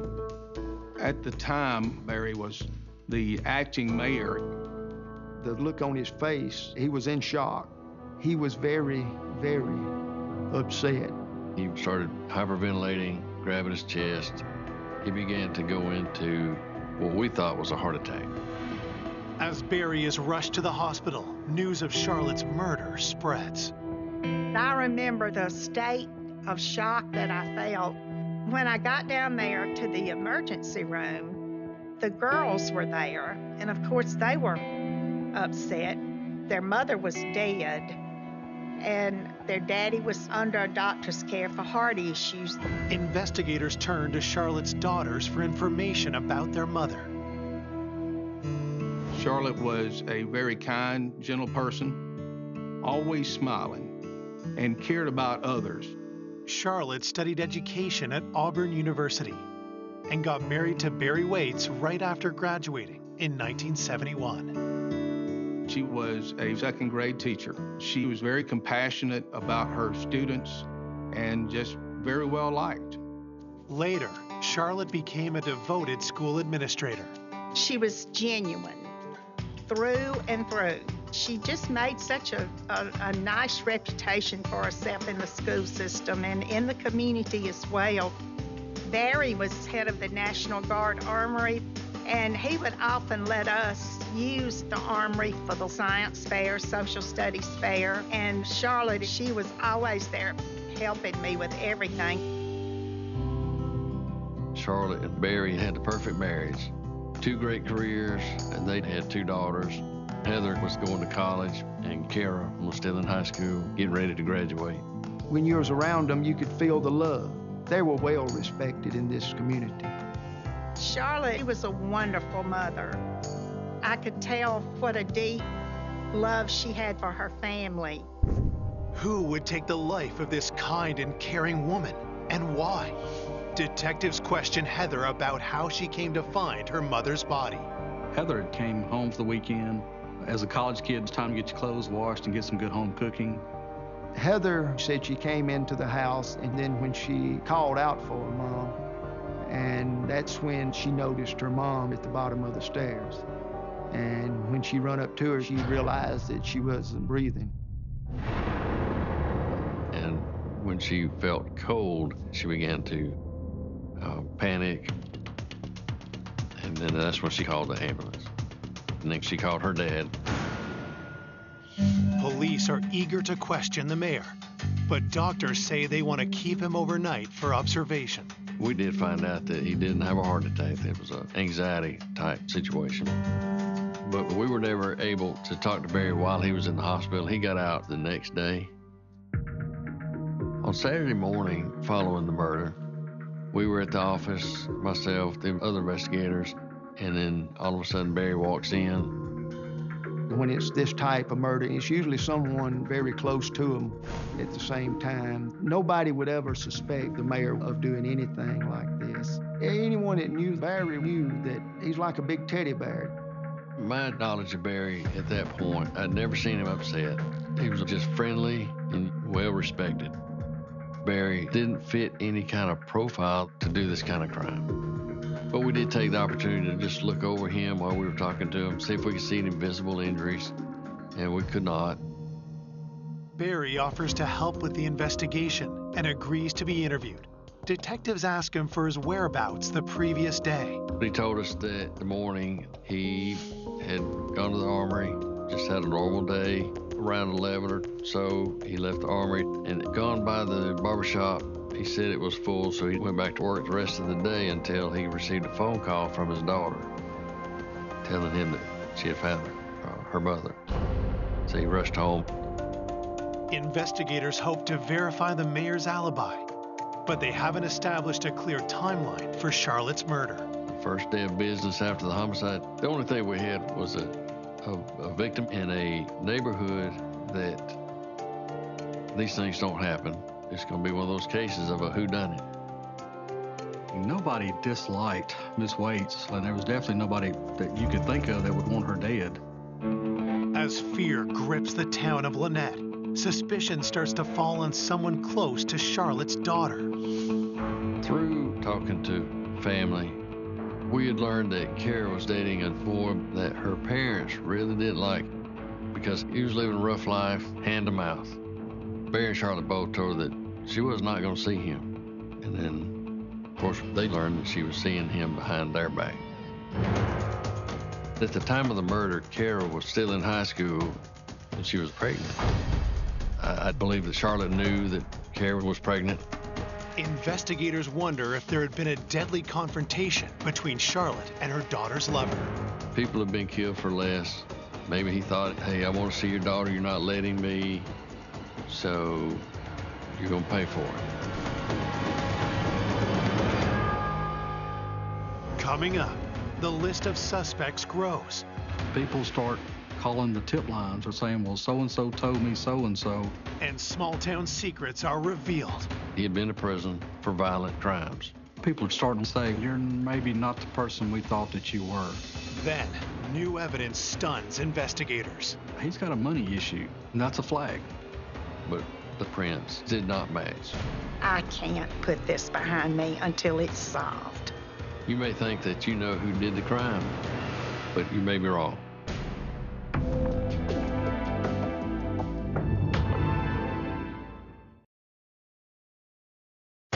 Just 24 hours into the investigation of Charlotte Waite's murder, police have their first suspect. Her 17-year-old daughter's boyfriend. We had learned that at the time of the murder, Kara was pregnant. Her boyfriend just wasn't the person that they wanted their daughter to be dating. So maybe there had been some type of conflict. Police bring him into the station for questioning. He told us that he knew that Barry and Charlotte didn't like him, but he said that the day of the murder, he was working with a grass cutting crew somewhere. We were able to go to the person that he was working for that day, and they verified his whereabouts through the entire day of the murder. With Kara's boyfriend looking unlikely as the killer, detectives take a closer look at Kara. The day of the murder of Kara, we determined that she was at work, babysitting. Then we started looking at Heather. We were able to show that she was at Auburn University. She had actually left 20, 30 minutes prior to finding her mother. We eliminated her. It's been less than 2 days since Charlotte Waits was found dead, and the investigation is under intense scrutiny from the public and the media. We did have a lot of pressure put on us from the beginning because it's the mayor's wife. He's a pillar of the community and she's a pillar of the community. With this case being such a high-profile nature, there was a lot of eyes looking at us. I was the host of the morning show on WRLD radio. We were getting calls from people all over the county. I knew Charlotte's family real well. There was so much speculation at the time. Under the close watch of the media, police turn their attention back to the mayor's alibi. On any homicide, when your victim is married, you want to start inside and then you work your way out. We wanted to find out the timeline of his whereabouts to eliminate him as being a suspect. Barry claims that on the day of the murder, he left work around 11:30 a.m. to run an errand, then returned.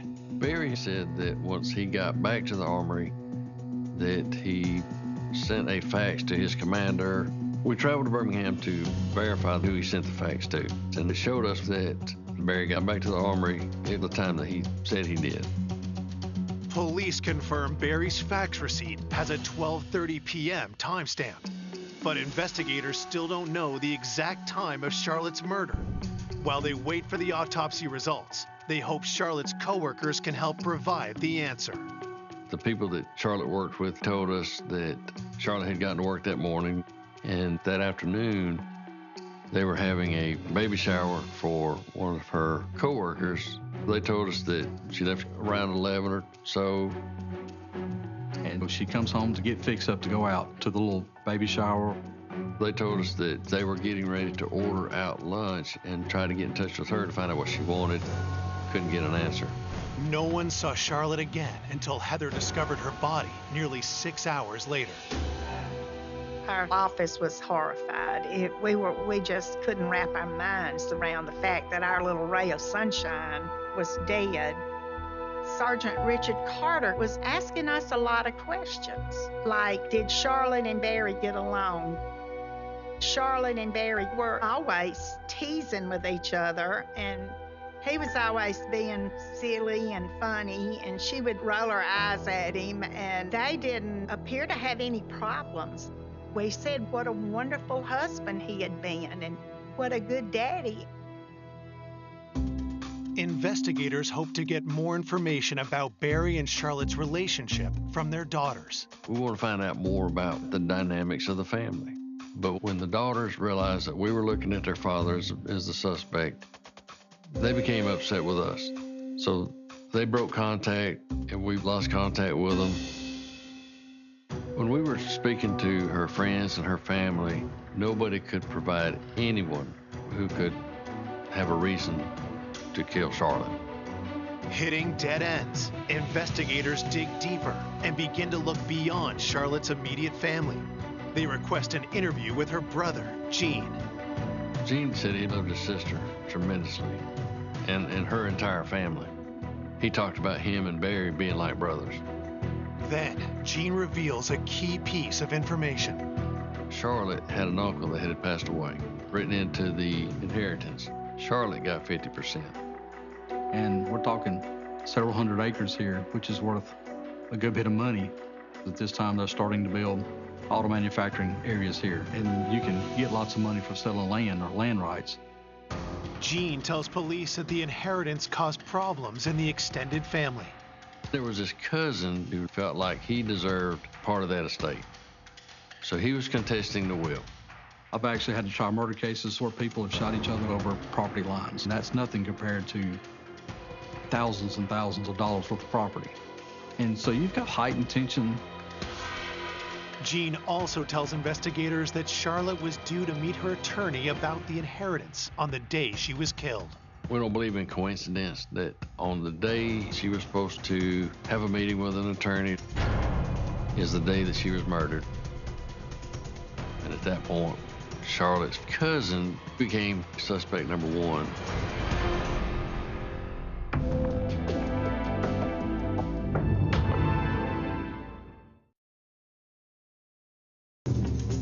Detectives investigating the murder of Charlotte Waits have discovered she was about to inherit a large tract of land from her uncle, leaving another family member angry.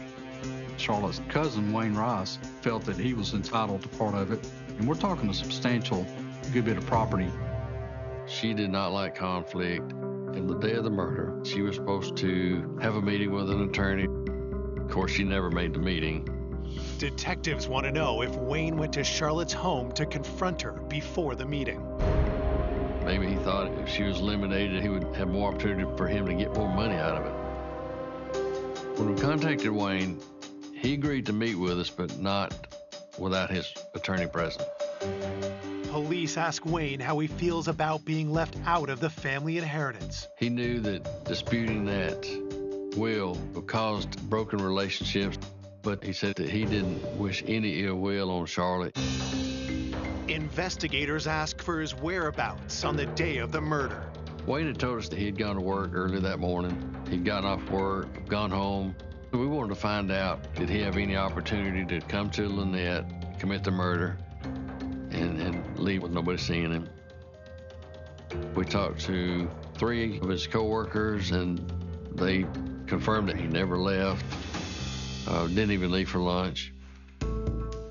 With Wayne ruled out, police go back to the drawing board. Once we were able to eliminate Wayne, we were kind of left Again, at point A, who could commit this crime and leave and nobody see anything out of the ordinary? 2 weeks after Charlotte's murder, detectives received the autopsy report. The pathologist explained that it was a strangulation. The report concludes that the murder weapon was a piece of Charlotte's own clothing. Miss Waits had on a blouse that kind of had the little strings that went across it. And those strings actually created the ligature mark around her neck. And were pulled from behind. The autopsy also confirms that Charlotte suffered other injuries in the attack. She was thrown to the floor in such a violent manner that she suffered a dislocated wrist and a head injury that by itself could have killed her. And the report suggests that Charlotte was struck in the face. The doctor felt like she was punched, which could have subdued her. The blood on the towels found at the scene is identified as Charlotte's. The bloody towels were kind of stuck down in the bottom and covered up, like somebody was trying to hide them. I would have to describe the last few minutes of Charlotte's life as complete terror. She had been savagely attacked.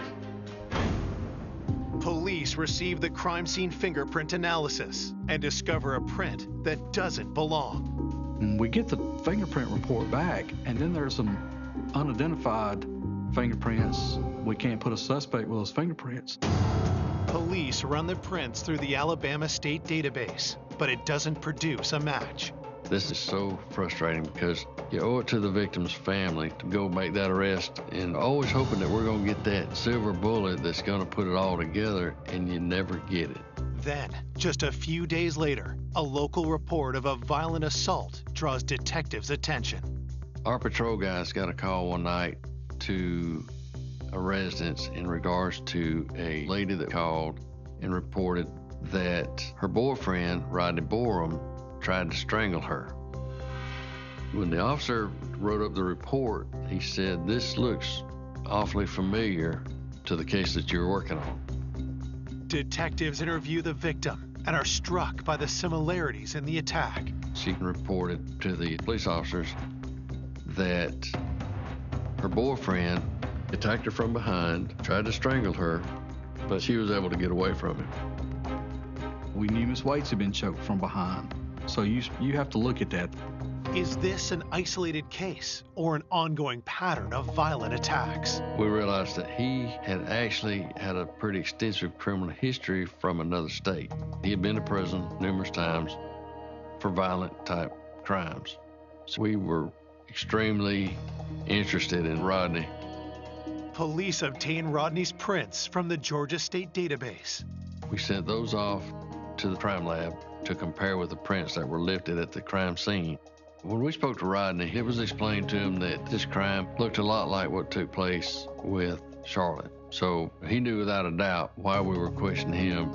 As police look into Rodney's claim that he was working on the day of the murder, the lab comes back with fingerprint results. We got notified that Rodney Borum's prints did not match. And through his alibi, we were able to eliminate him from being in the area that day. Police can't charge Rodney for the alleged assault on his girlfriend due to lack of evidence, so they let him go. Once again, the investigation hits a dead end.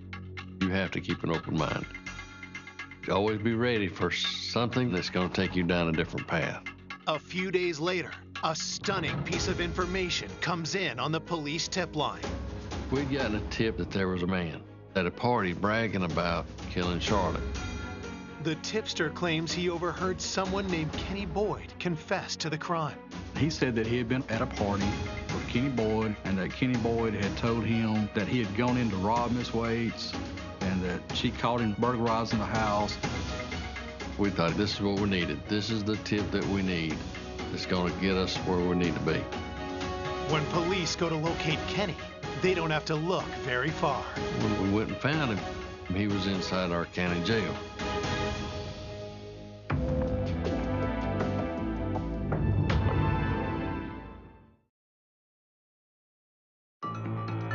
It's been almost 2 months since the murder of Charlotte Waits. and a witness claims he recently overheard Kenny Boyd confess to the crime. We were told that Kenny Boyd was at a party bragging about killing Charlotte. The witness also tells police that Kenny had an accomplice. Kenny told them that they were breaking in Charlotte's house. Then Charlotte came home. They jumped her, killed her. Didn't mean to kill her, but did. The two suspects are well known to police. They were always in trouble, in and out of jail. Detectives head to Lynette County Jail, where Kenny has been in custody for several days on an unrelated charge. We got inside the jail, sat down in a cell, began interviewing Kenny Boyd. He said he didn't know her, and he said he did not commit the murder. He said, I don't even know where they live, but we want to find out what it was he did that day. Kenny begins to tell us that they are out going to a local store, stealing cigarettes, and then they're going into a different part of town, selling them for crack. Detectives are skeptical of the account and want to hear what Kenny's partner in crime has to say. We find out that the other suspect's in prison in Georgia. So we traveled into Georgia, and he tells us basically the same story. He says, yeah, we were stealing cigarettes. With identical stories from two suspects, investigators look to confirm their alibi. To verify his alibi, the only thing we can do is go to the store that he said that they were stealing cigarettes from. Police search the store's security footage for proof the men were there. At the time of the murder, it was documented on video that they are inside that store that he said they were in. It was very frustrating. You may think that you know who did the crime, but you may be wrong. Later on, we found out the guy that had called the tip line on Kenny Boyd just basically didn't like Mr. Boyd. Police are increasingly concerned that the tip line may be doing more harm than good. That's the thing about a small town, and everybody knows everybody, and people start calling the tip lines saying, well, so-and-so told me so-and-so. Through this entire case, we would continually get tips. At times we felt like they were good tips, credible. Other times we knew that they were just trying to meddle in the case. The hardest thing was all the different rabbit trails that we kept having to go down, because every single tip that we got, we had to chase it. That's slowing the investigation down to a crawl, because at a trial, you've got to prove beyond a reasonable doubt that somebody committed this crime. And to do that, you've got to disprove all of these bad tips and the rumors and innuendo. With the investigation at a standstill, the public is increasingly angry that no arrest has been made in the 6 months since Charlotte's murder. The people in this community were frightened. Any murder in a small town, people here know everybody, so you got a lot of pressure when you got a case like this. The fact that Charlotte was so well known inflamed the community. I think there was a lot of angst because of how popular she was and how gentle she was. My heart still ached. It was awful. I would go to her grave and wonder if your murderer comes here and looks. And at this grave, she was my dear friend. And I can't put this behind me until it's solved.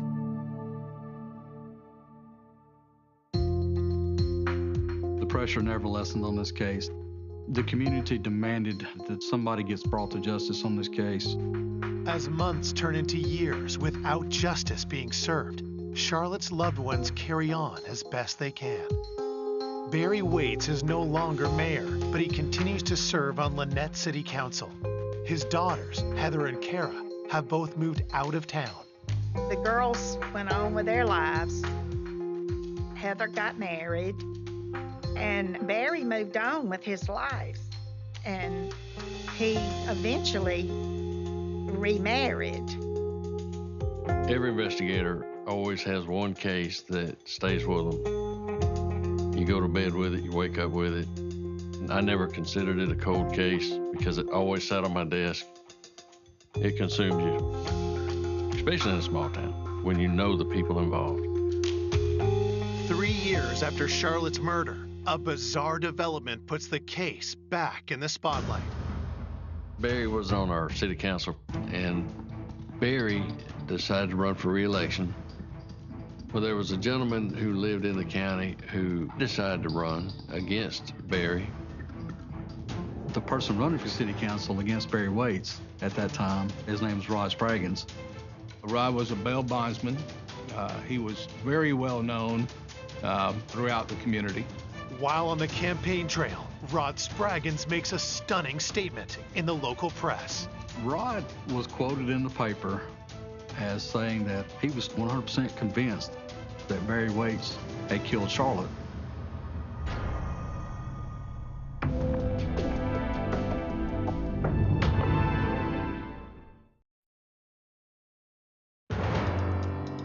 Years after the murder of Charlotte Waits, Rod Spraggins has publicly declared that he knows who killed her. Rod said Charlotte came to me in a dream and told me that Barry's the one that killed her.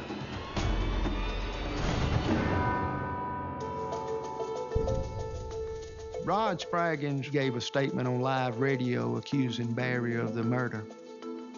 And we got a lot of calls on that, you know.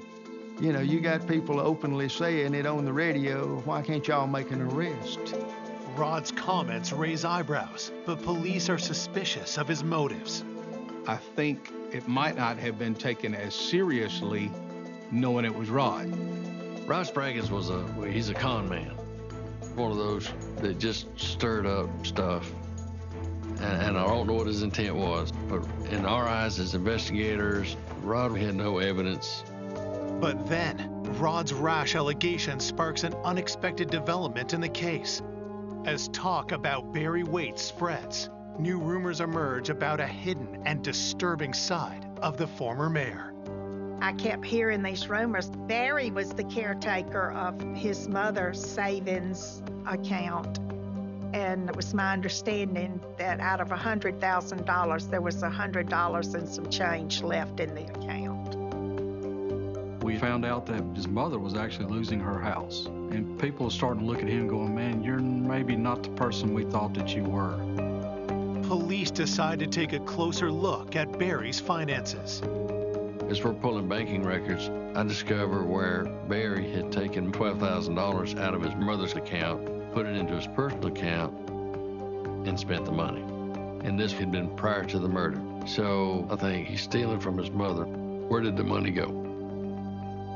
You know, if you'll steal from your mother, you'll steal from anybody. Further analysis of Barry's bank records lead police to suspect that Barry is hiding an illicit source of income. We need to find out where he's stealing money from. So, start another side investigation into his financial dealings at work. Investigators interview Barry's superior at the National Guard Armory.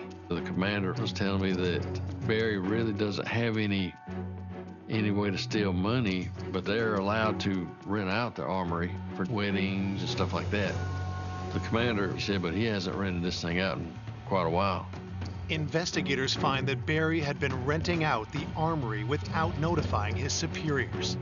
Barry was using his position to rent the armory out, and then he was holding the money on his own, and that actually amounted up to a pretty substantial amount. Barry had worked for the National Guard Armory for at least 20 years. When they realized that he was stealing money from them, they were in shock. They couldn't believe it. Barry agrees to talk to police about the alleged embezzlement. We went to interview him in regards to the theft.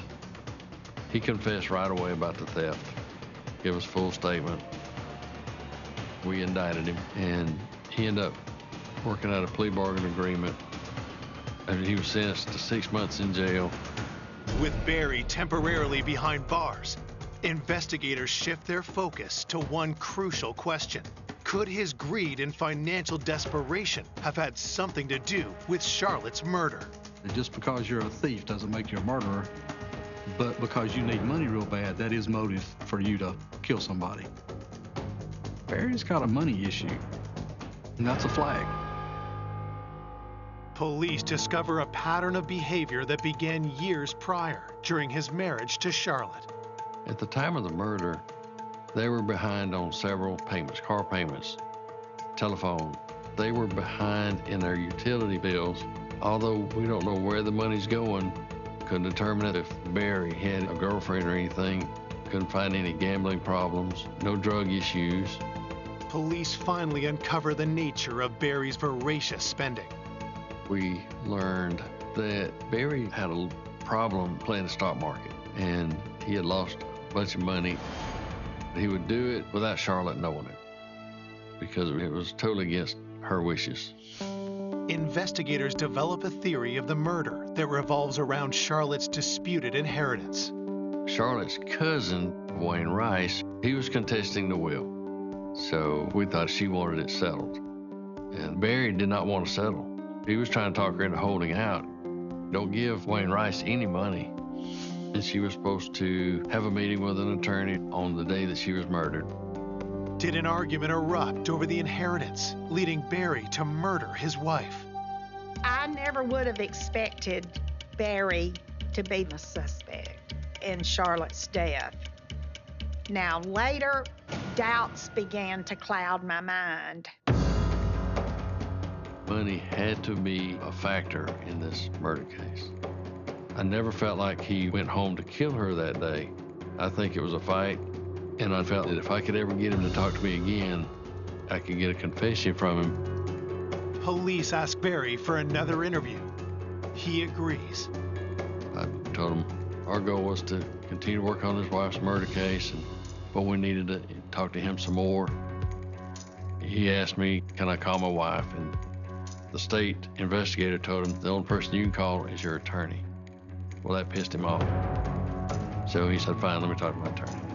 So it ruined any chance we had to confession. Once again, the investigation goes cold. There was some angst in the community. We don't want an unsolved murder. We want closure to this case. And I don't think it was ever a case where the police didn't want to bring this to trial. I think it just took time to put a puzzle together.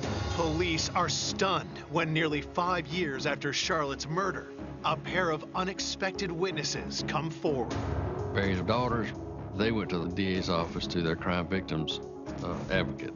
After refusing to speak with police for years, Heather and Kara provide investigators with explosive new information. And then finally, after so many years, they were ready to offer what they could to find justice for their mother.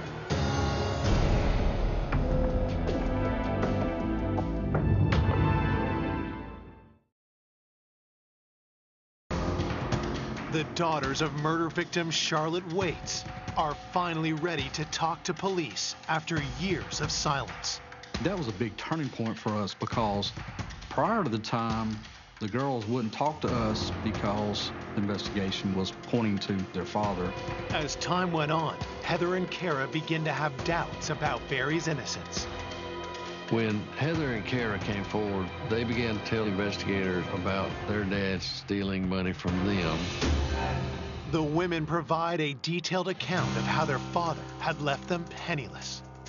Because of Barry being a suspect in his wife's murder, the insurance company would never pay her death benefit. At some point, he was able to convince the insurance company to leave the money to the daughters. At that point, Barry made his daughters an offer for Charlotte's inherited property. He said, if you'll give me that insurance money, I will give you the land. So they give their dad the money. But when the land dispute settled, he signed over the property to his new wife and left his daughters out to dry. As police dig deeper, they learn how Barry had manipulated his daughters into silence. The youngest girl had been being told by her father, you're the main suspect in this case. You can't talk to the police because everybody in this town believes that you killed your mother.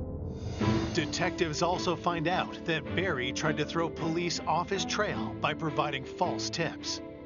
He's been submitting Kara's name, submitting the boyfriend's name, throwing red herrings at us. You're making us chase down rabbit holes. Now they've learned what kind of person their dad is, and they said they finally realized that their dad killed their mother. With the women offering to testify against their father, the district attorney reviews the evidence and decides to prosecute the case. The day that we were able to have that warrant served, it was a good day. Barry is charged with the first-degree murder of his wife of over 2 decades, Charlotte Waits. But the case is not a slam dunk. You can convict on circumstantial evidence, but when you do that, you have to rule out every other plausible explanation. The trial begins in November of 2006. Prosecutors begin by describing how and why Barry killed his wife. They assert that Barry left work around 11:30 a.m. to confront Charlotte at home about her disputed inheritance. So Barry left the armory, went straight home to talk her out of making that settlement offer. And Barry comes home, and they start arguing, and she says, "This is my family, and I'm going to do it, and this is my decision." Then, Barry turned violent. And at that point, he hits her. It caused her nose to bleed, and she wipes up with towels, and that was enough. She's just getting out of there and getting away from Barry. But Barry doesn't let Charlotte escape. He reaches and grabs her shirt and pulls her shirt back and starts choking her. And he pulls it so tight that he absolutely strangles the life out of Miss Waits.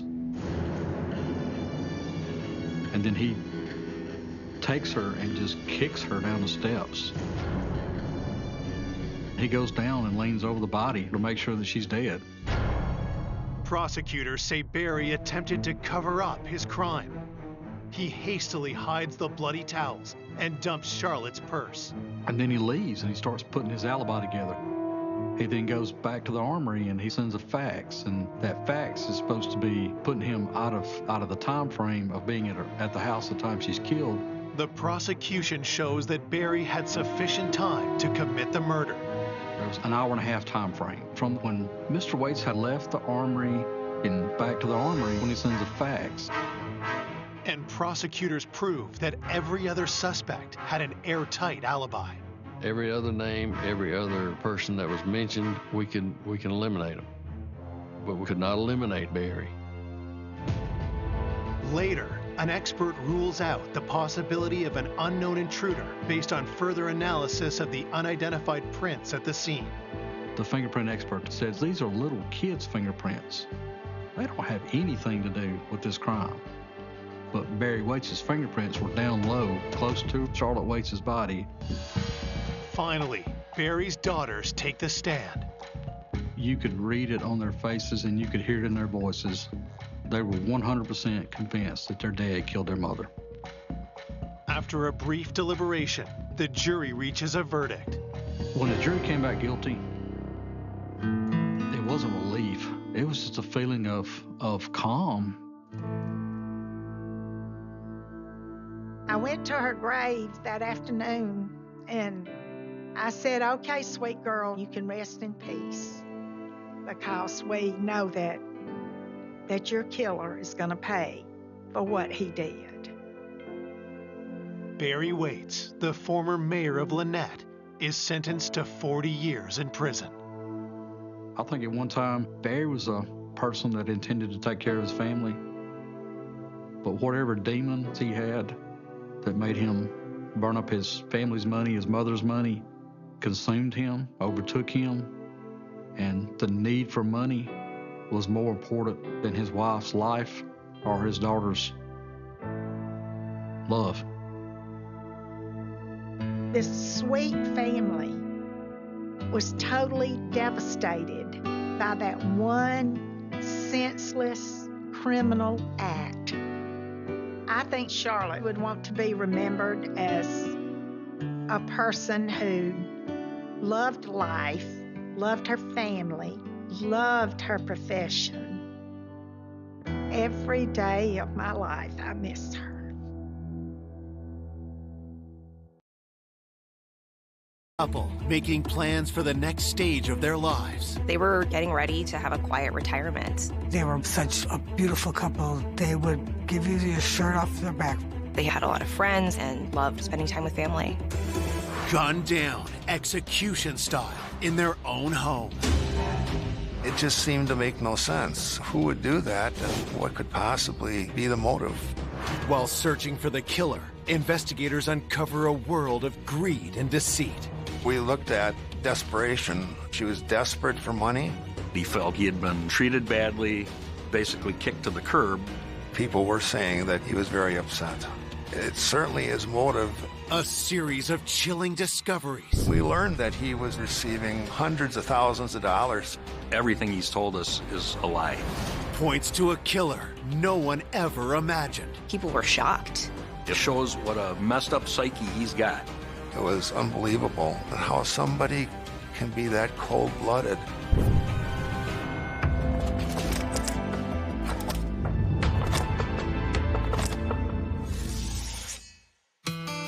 On the outskirts of La Crosse, Wisconsin, lies the prestigious neighborhood of Berry Mills. In early spring of 2010, this quiet community is rocked by a disturbing 911 call. 911, what is the address to David? Okay, what's going on? I'm at my mom and dad's house. I came out to check that on the... Your dad is what? He's on the floor. Where's your mom? My mom is by the computer. Is your mom breathing? No. Okay, and your dad is not breathing? No. Okay, all right. Police race to the scene. First responding officers lead 40-year-old Eric Cola away from his deceased parents' home, while detectives head inside. We could see that there was a male lying on the kitchen floor. There was a large pool of blood around his head. The blood was coagulated, so it had been there a while. You know, it wasn't fresh blood. He was holding his car keys in one hand. He had his coat on. So it was clear that he had just walked in the door. He hadn't even set everything on the counter yet. As I viewed the male victim, the wounds appeared to be a gunshot. It was near the temple of his head. Around the corner is like a hallway entryway with a computer desk, and the female victim was there. She was shot in the head also. Their hands are on the keyboard. And so you could see that she had been typing before she was shot. What she was typing didn't appear to be significant, but it made us believe that she had no idea that someone was behind her going to shoot her. It appeared that they ambushed them. The victims are identified as 68-year-old Dennis Cola and his wife, 65-year-old Myrna. As investigators examine the scene, they make note of other telling details. We didn't know if it was a single killer or more than one person, but you would expect more disturbance if there were more than one, or that they would have overpowered the victims, and that didn't seem to have happened. With Myrna sitting at the computer comfortably, it led us to wonder if she was the first to be killed. And her husband, Dennis, came home, and he was the second one shot. There was the smell of decomposition. At that point, we weren't sure how many days earlier they were killed, but we needed to get information pretty quickly. Detectives find no sign of forced entry and no indication of any kind of struggle. The crime lab comes in. They collect fingerprints and DNA and the computer for analysis. We went upstairs and we noticed in the one bedroom there was a dresser that was disturbed, and it appeared that it had been ransacked. What was unusual about it was the person started at the top and worked their way down with the chest of drawers. But if you did it that way, you wouldn't be able to see what was in the drawer below it. This looked like someone was trying to make it look like a burglary, but nothing seemed to be missing. And there were many other valuables in the house, including Myrna's purse, and Dennis' wallet was still in his back pocket. It looked like this was staged, quite frankly. While investigators continue searching for clues, they find what could be a key piece of evidence. The bedroom had a .22 rifle in the closet. There's also a box of .22 shells on a shelf that had been moved and partially opened. That was very possibly the gun that was used in the homicides. So the gun is sent to the crime lab for an analysis.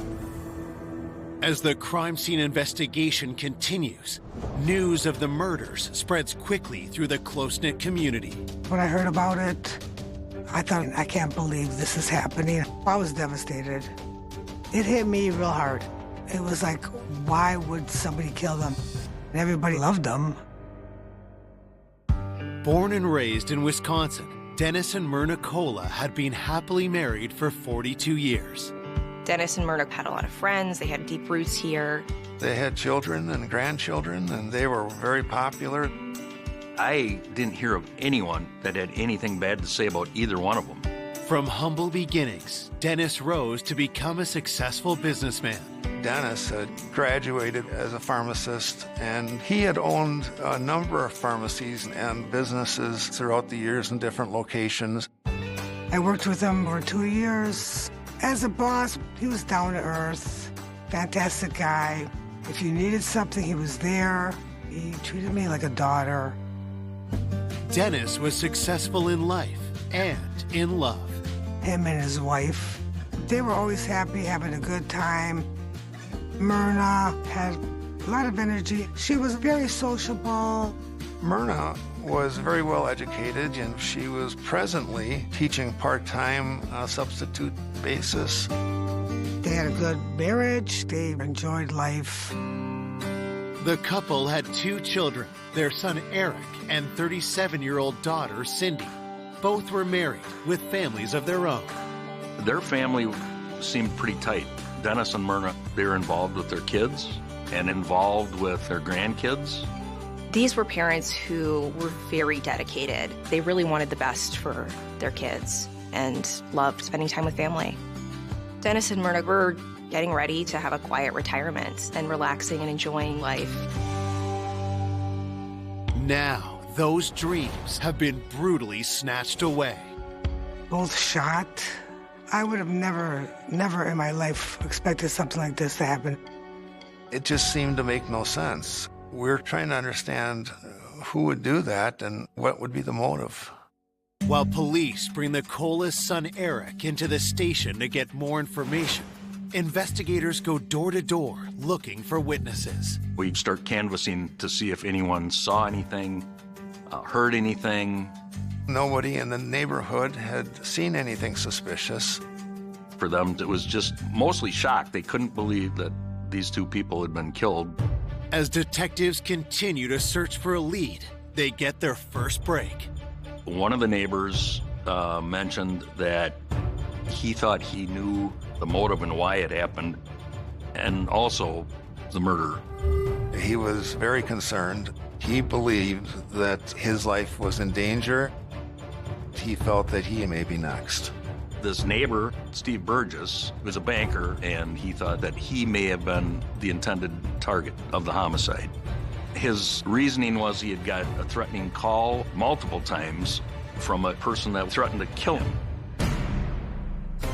Coming up, new evidence emerges. The day after the homicides, he cashed his $50,000 check and never told us. And family secrets come to light. There was some jealousy, maybe bad blood between the 2. Dennis always complained that he was worthless and that he didn't want to work. She had apparently lit into Dennis in a rage. Until a disturbing clue reveals a twisted plan. Someone had put this threatening note in his mailbox. Now he believes that someone was out to get him. And exposes a cold-blooded betrayal nobody saw coming. I never thought he was the kind of person that would do something like that. It was extremely unexpected. It's just chilling.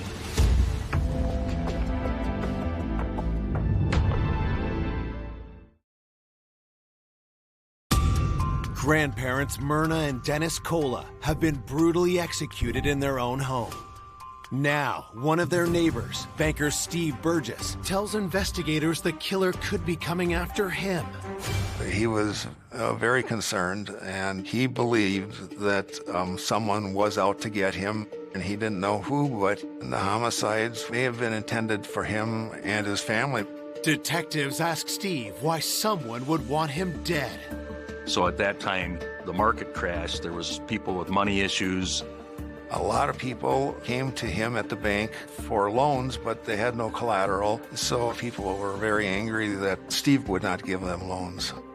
The last threat was a couple of days earlier. It was a threat of violence.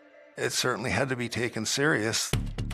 If Steve was the intended target, how did Dennis and Myrna end up gunned down instead? What he explained was a Google Earth search in front of Burgess's house showed the wrong address, showed Dennis and Myrna's address instead of his, and he thought that the killer killed the wrong people. He felt that somebody had come to his house to follow through on the threat, but they ended up at Dennis and Myrna's residence. It was a concern that this possibly could have been a mistake on behalf of the murderer, and the homicides were not intended for Dennis and Myrna. Before investigators can pursue the lead, the autopsy results arrive. The autopsy report determined that they were both shot with a .22 caliber rifle. But it was inconclusive. There wasn't enough bullet fragment left to tell if it came from the gun that we found in the house. No fingerprints were found. I mean, even from the victims, like the gun had been cleaned up. The autopsy report also confirmed that they had been deceased for a few days before the 911 call. It was likely that they were killed on that Friday. The time of death sheds new light on the threatening phone call made to neighbor Steve Burgess. We saw that call had come in Sunday morning after the Coolas were murdered. So the timeline it didn't make any sense. We were able to determine that the threats against Steve Burgess had nothing to do with the deaths of Dennis and Myrna. With their first lead a bust, detectives turn their attention closer to home. We knew Eric and his sister Cindy were very close to their parents. Eric did day trading and stuff like that, work on stocks. He was doing well. Dennis and Eric were pretty close. Some people would say like bread and butter. They'd have get-togethers all the time. Eric was the one that found the bodies. We needed a conversation with Eric for information that he might be able to provide us. Hoping he can provide details about the crime, investigators interview Eric at the station. Eric was still extremely emotional over the deaths of his parents, but he said he wanted to be as helpful as he possibly could and would do whatever he could to try to find who was responsible. Detectives ask how he came to find his parents had been killed. He said the school called and said that Myrna hadn't shown up for work. They called his parents and they didn't respond. So Eric tried calling and was unable to get an answer, so he called his sister and asked if she had any contact with them, and she had not. He became concerned and drove over to the house. Once he walked in the house, he observed his father lying on the kitchen floor and started searching for his mom, and then also found her deceased. Eric said he was extremely close to his parents. His dad, supported all of his endeavors. They were just the best of buddies. We asked Eric what was the last time he had seen his parents, and he said a few days before the homicides. He visited them like he did all the time. He said his dad was working on the deck, and his mom was doing laundry. There didn't seem to be anything unusual. Investigators ask Eric where he was on the day of the murders. He said that Friday was he and his wife's anniversary. He had worked till 2. Then he helped his buddy Mike do some work in a bathroom. They were renovating a bathroom. Eric had told us that he had gone to 2 stores after leaving his buddy's house, looking for a specific plant that his wife liked, a hanging plant. Eric presents a receipt stamped at 6:15 p.m. After he bought the plant, he went directly home, and they got ready to go out for the evening with friends to celebrate the anniversary. Eric said that he had tried over the weekend to contact his parents and wasn't able to do so. He was becoming concerned, but just thought that they were busy. When asked who might have wanted to harm his parents, Eric says they were well-liked and had no enemies. It seemed really strange, really unusual. No reason for the victims to be killed, both victims killed. Before concluding Eric's interview, detectives get results back from the crime lab. The report came back indicating that the time of death, based on the computer analysis, was 5:41 on that Friday. Myrna was using the computer, and the last keystroke was 5:41 p.m. So that gave us a timestamp. That's huge. With the keystroke data, detectives verify Eric's alibi. We spoke to his friend Mike, and Mike said yes, Eric was here until about 5:30 when he left, and he was going to go to the store. So he basically confirmed what Eric was telling us was correct. The receipt, combined with what his friend Mike said, it appeared that there wasn't enough time for Eric to commit the crime. Also, it just seemed very unlikely that someone who loved his mother and father very much could be involved in something like this. Before Eric leaves the police station, he remembers crucial information that takes detectives by surprise. Eric had told us that his sister Cindy and her husband Pat were being financially supported by Dennis and Myrna, and that their dad, Dennis, told Cindy they were getting cut off financially. The Friday morning of the homicides, Cindy had called Dennis. Dennis let her know that there was not going to be any more money. She became very upset. Had there been an argument over money leading Cindy to kill? That's extremely unexpected, but she did have motive, so you start looking at Cindy as a suspect.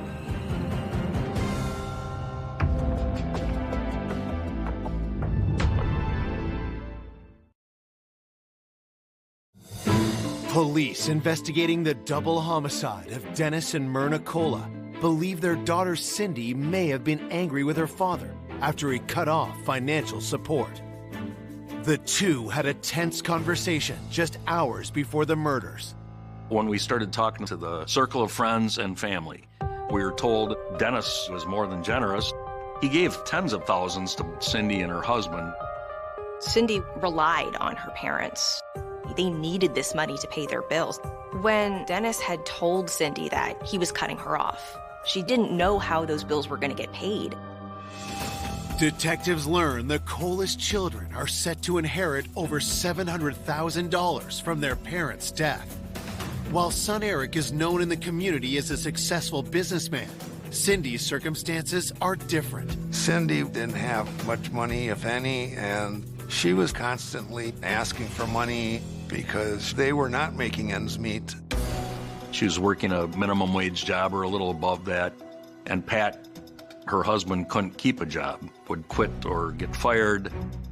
They were living paycheck to paycheck and Dennis's handout to handout.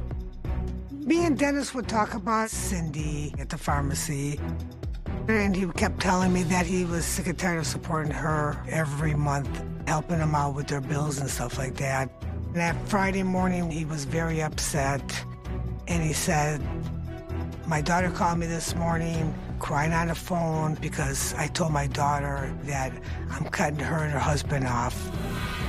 When she would get upset, she would get just extreme, over-the-top emotions. Cindy hearing that the cash cow was being butchered would be a reason for her to now go off the rails, and it went from bad to worse. Cindy became a strong suspect.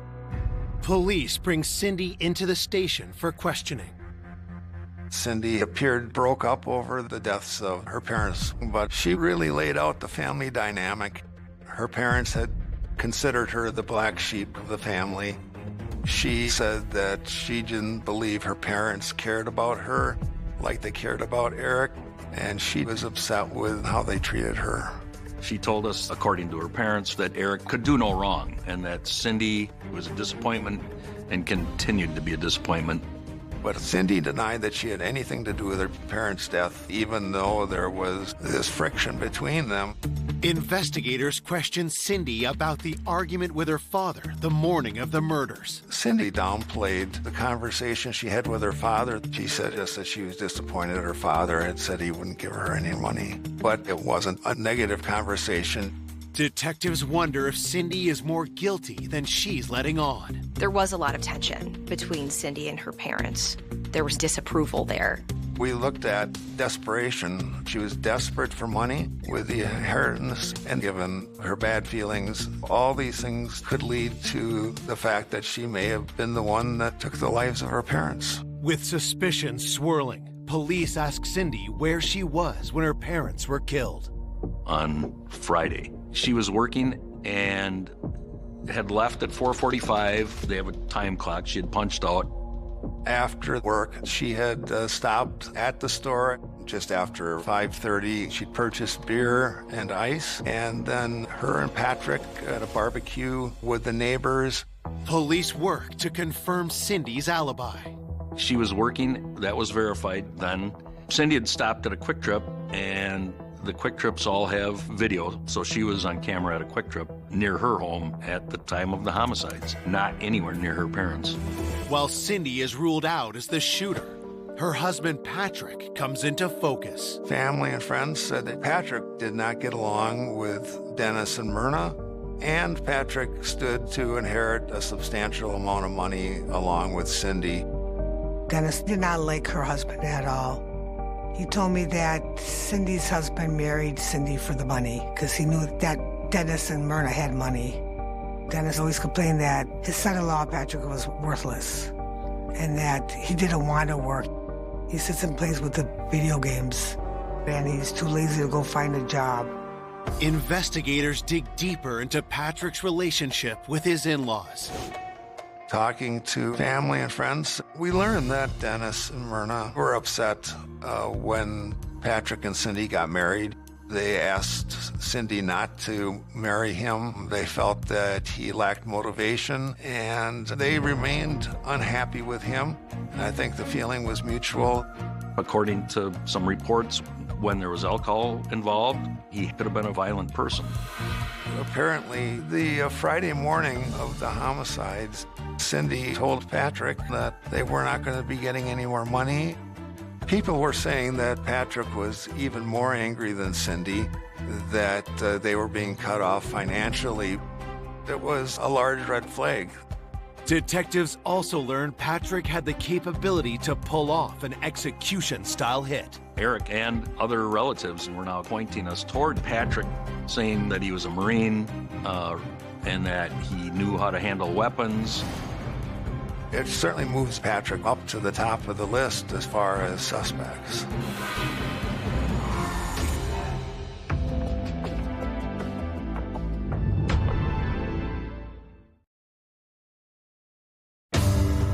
Police hunting the killer of Dennis and Myrna Cola believe their son-in-law, Patrick Cowell, has motive for murder.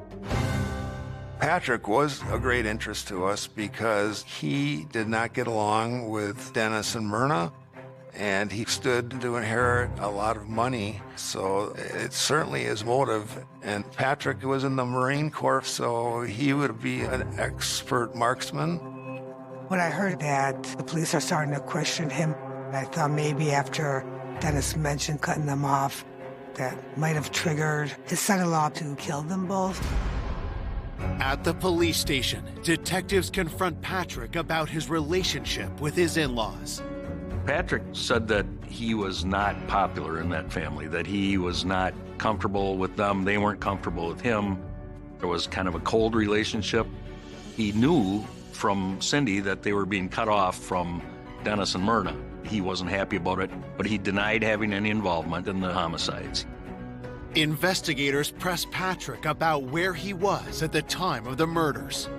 He was without a job at the time, and basically he spent most of his day on the sofa with Xbox. We asked if he had any guns in the house, and he agreed that he did. We asked if he would turn those over to us, and he said he would. As detectives wrap up their interview with Patrick, patrol officers are dispatched to collect the gun and gaming console, which are then sent on to the crime lab. The gun had been analyzed and, in fact, was eliminated as the weapon used to kill Dennis and Myrna. Also, we were able to prove through the crime lab that he was on the Xbox at the time he said he was. And so that eliminated him because he was home at the time that Dennis and Myrna were killed. With Patrick ruled out, police are left scrambling for new suspects. The unsolved homicides leave the community on edge. When a crime like this happens in a small town like Berry Mills, there's a lot of pressure on law enforcement to get it solved. People want answers. These aren't strangers to them. These are people they know. People in that neighborhood were fearful. You know, the closer you are to something like that, the more concerned you are. We were kind of scared for our lives because we didn't know why something like this would happen. Looking for new leads, investigators dig into Dennis's business connections and the wealthy pharmacist's other ventures around town. Dennis had a nephew, Nick Herring, who was promised a business from Dennis. They were going to open a car dealership together and actually did. What we understood was that Nick was very familiar with running car dealerships and had done a good job. Business was good, but then Dennis changed the deal. As the dealership was up and running, Dennis brought Eric, his son, in to start running it with Nick, and there was some jealousy, maybe bad blood between the two. Nick was like complaining all the time, so Dennis had to go help out with the business. Dennis said they could not get along together, and he ended up buying Nick out. At that point, Nick was quite unhappy, and there was some falling out. Tension mounted until Dennis sold the business, leaving Nick resentful. Nick lost a pretty substantial amount of money, so he would certainly have reason to be upset. Could Nick have harbored a deadly desire for revenge? Police bring him into the station for questioning. We spoke to Nick Herring, and he admitted that the relationship had soured. Nick had said that Dennis had given him too low amount for the business and that he got cheated out of some profit. Nick felt that he had been treated badly, basically kicked to the curb by his uncle. Despite the bad blood, Nick insists he's not involved in the murders. Nick said that it was in the past that he had started his own car dealership. He was successful, and that although it was upsetting, he wouldn't hold a grudge, and he had no reason to kill Dennis and Myrna. Nick said that he had worked until about 5:30. Then he had picked up his girlfriend, and they'd gone out to the tavern. We were able to confirm that he was at work all day, and then the bartender where they were at could confirm that he and his girlfriend had spent the evening. And so we were able to eliminate him. Having ruled out yet another suspect, the investigation into the Cola murders hits a roadblock. It was very disturbing because it just seemed to make no sense. Here's a couple that are a retirement age, had long, successful careers. For someone to come in and just murder them, it's senseless. We were still trying to understand who would do that and what would be the motive. 1 week after the murders, police receive news that jolts the investigation back to life. We get a call that a patrol car is being sent out to Eric Kula's residence for a suspicious item in the mailbox. Eric said that he had got a threatening letter. He was now extremely concerned that he was going to get killed.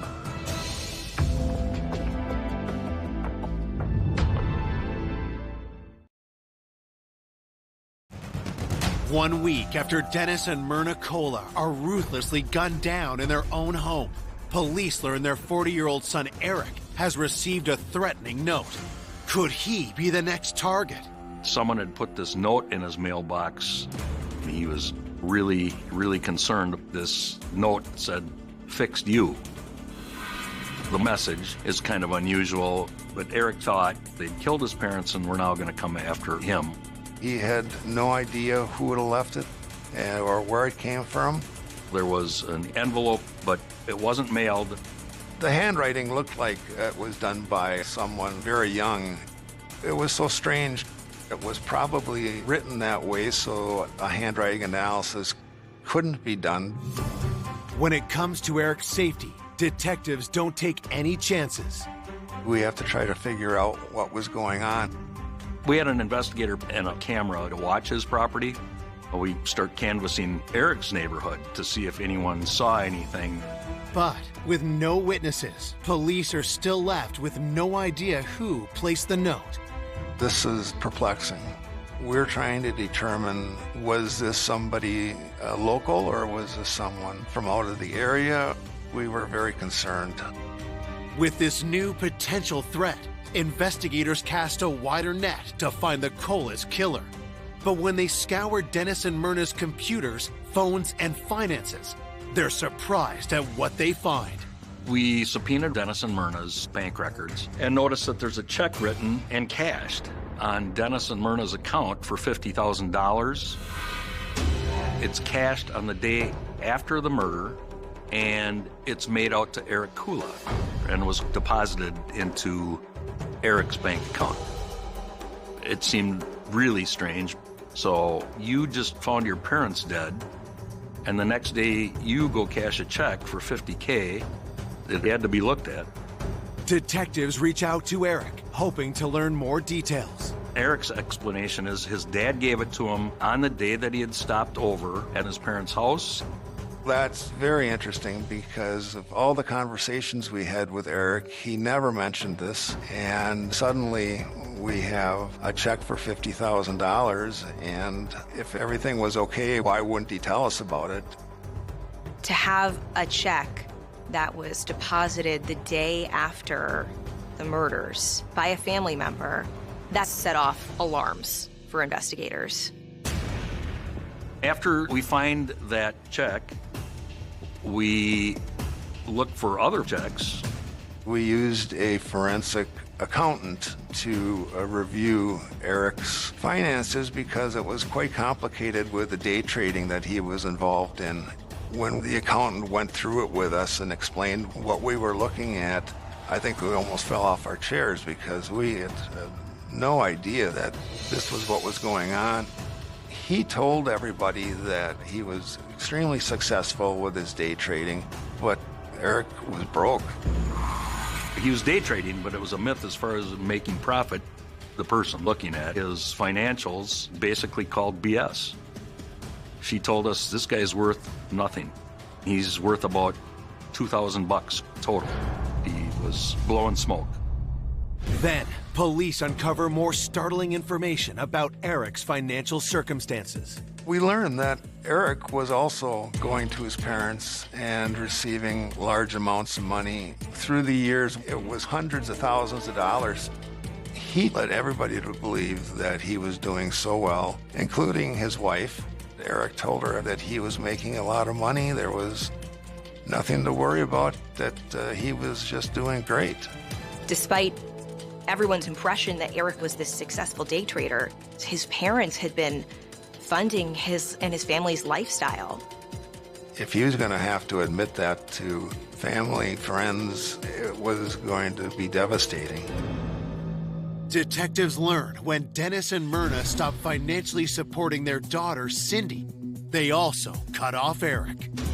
We knew just shortly before Dennis and Myrna were killed, Eric found out that he was no longer getting money from his parents. The damning evidence continues to pile up against Eric. Dennis told me he was giving money to Eric, but basically he was done giving to both kids. He says, I need to tell them I'm done supporting them. It's about time I put my foot down and cut them off. As investigators start to discover that Eric is not what he seems, shocking results come back from the lab. The state crime lab did a handwriting analysis on that check, for $50,000. It wasn't Dennis's signature on that check. We found out that it was Eric's handwriting, that he had forged his father's name on that check. Everything he's told us is a lie. So things are starting to really roll toward Eric. Police obtain a warrant to search Eric's home, hoping to find additional incriminating evidence. We're in the basement. Among other things, was a box of envelopes in a desk drawer. The fixed U note had a security envelope, and every one of them has a different pattern for their security pattern. Lo and behold, those envelopes have the same pattern. We were able to determine that envelope in Eric's mailbox with the fixed U note came from the box of envelopes in his home. From his fire pit in his backyard, we found things that would be associated with making a fixed U note. A spring from a spiral notebook. The letter was written on spiral notebook paper. A barrel of a pen used to write the address. Those types of things are in the fire. So that fixed U note came from his house. It didn't look good for Eric. In the search, detectives also discover a .22 caliber rifle, similar to what police believe was the murder weapon. The gun is sent to the ballistics lab for testing. With the lies and forgery, we were pretty confident that Eric was our guy. But at that point, Eric had an alibi for the entire time that the homicides were occurring. So we're trying to figure out how he shot Dennis and Myrna.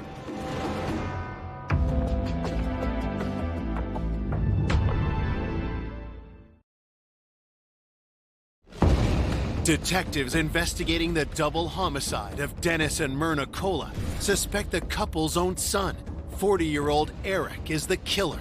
But they need hard evidence to lay charges. We went out and started re-interviewing witnesses and reviewing all the evidence that we had.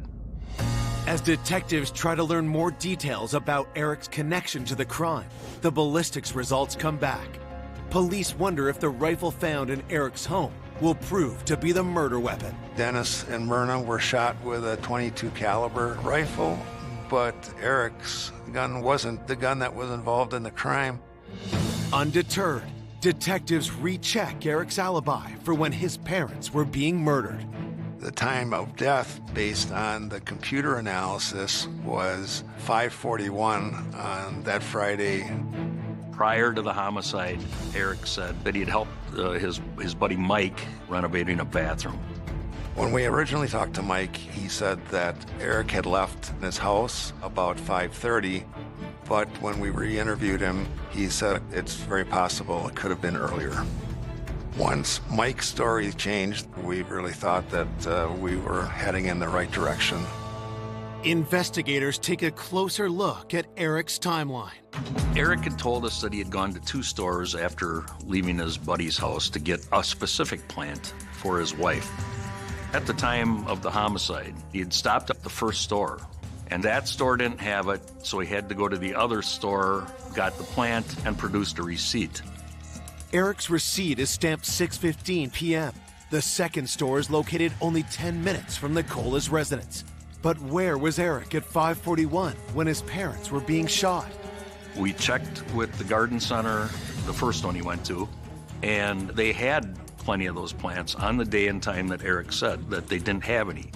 We also reviewed video footage, and he's not there, nor is his vehicle seen coming or leaving the parking lot. So there was a window of opportunity for Eric to commit the murders. He had no alibi for the time that the computer showed that Myrna was shot. With Eric's alibi torn apart, detectives bring him in for another interview. They begin by confronting Eric about forging the $50,000 check. Eric explained that he had permission from his dad to write checks out to himself, and that his dad had actually given him the check, but just was too busy, so told him to sign it himself. He told us, "I write them all the time," and that was commonplace for him to do that. It's a lie, and a provable one. He's never written one. He couldn't produce a single check that he had ever written. He was confronted with the fixed U note and about the envelopes and that they did come from his house. With what we found and what we knew about his financials, all of those things together are great evidence. We just went down item after item after item after item, and Eric acted, in my opinion, desperate, and he wanted to leave. But Eric was no longer free to go. On July 29th, 2010, police charge Eric with the murder of his parents, Dennis and Myrna Cola. What we believe started this whole crime in motion was the fact that Eric was being cut off financially. He was desperate. Detectives pieced together how the double homicide unfolded. We believe he went to see his mom at their home, and Myrna was sitting at the computer, and then Eric walked upstairs, got the gun that was located in the closet, came down and shot his mother, and then waited for his father to arrive. When Dennis came home, he was shot almost immediately, within seconds after he walked through that door. After the murders, Eric wipes the gun clean and returns it to the closet. Eric then took a check and said to himself, $50,000 will get me through until the will is settled. After he shot his parents, he went to a garden center, bought the plant for his alibi, and went home to celebrate their anniversary dinner that night. He's as cold-blooded as a murder-for-hire man. His parents did nothing but love him and take care of him his whole life. He's a narcissistic little son of a bitch and thought that his dad owed him a living. Eric Cola's arrest stuns the community. Everyone thought that he was this golden child, that he had a great relationship with his parents, that he was this successful day trader. That he could have done this, people were shocked. I would have never expected Eric to do this. The way Dennis talked about him, always bragged about his son, and I never thought he was the kind of person that would do something like that. In June 2012, 2 years after Dennis and Myrna Cola were killed, a jury finds their son Eric guilty of intentional murder. His sister, Cindy, during the sentencing hearing, was sobbing, and she begged the judge in that courtroom to make sure justice was done that day. Eric Cola is sentenced to 2 consecutive life terms, plus 6 years for forgery. Many times I've thought about how somebody could do that, and I just simply can't fathom it. I guess we all lose a bit of our innocence when this kind of thing happens. Myrna and Dennis are still dearly missed by their family and friends. They were such a beautiful couple. They would give you your shirt off their back. I think of them very, very often. And my memory of Dennis is always a smiley face. I do miss him a lot. Sometimes I still think, boy, why did it have to be you? He'd still be living right now, happy life, finally retired, and enjoying his grandkids. And Myrna would probably still be dragging him on vacation.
anyone can read the future.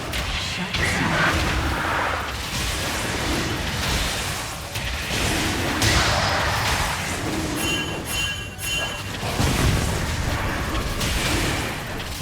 Shut down.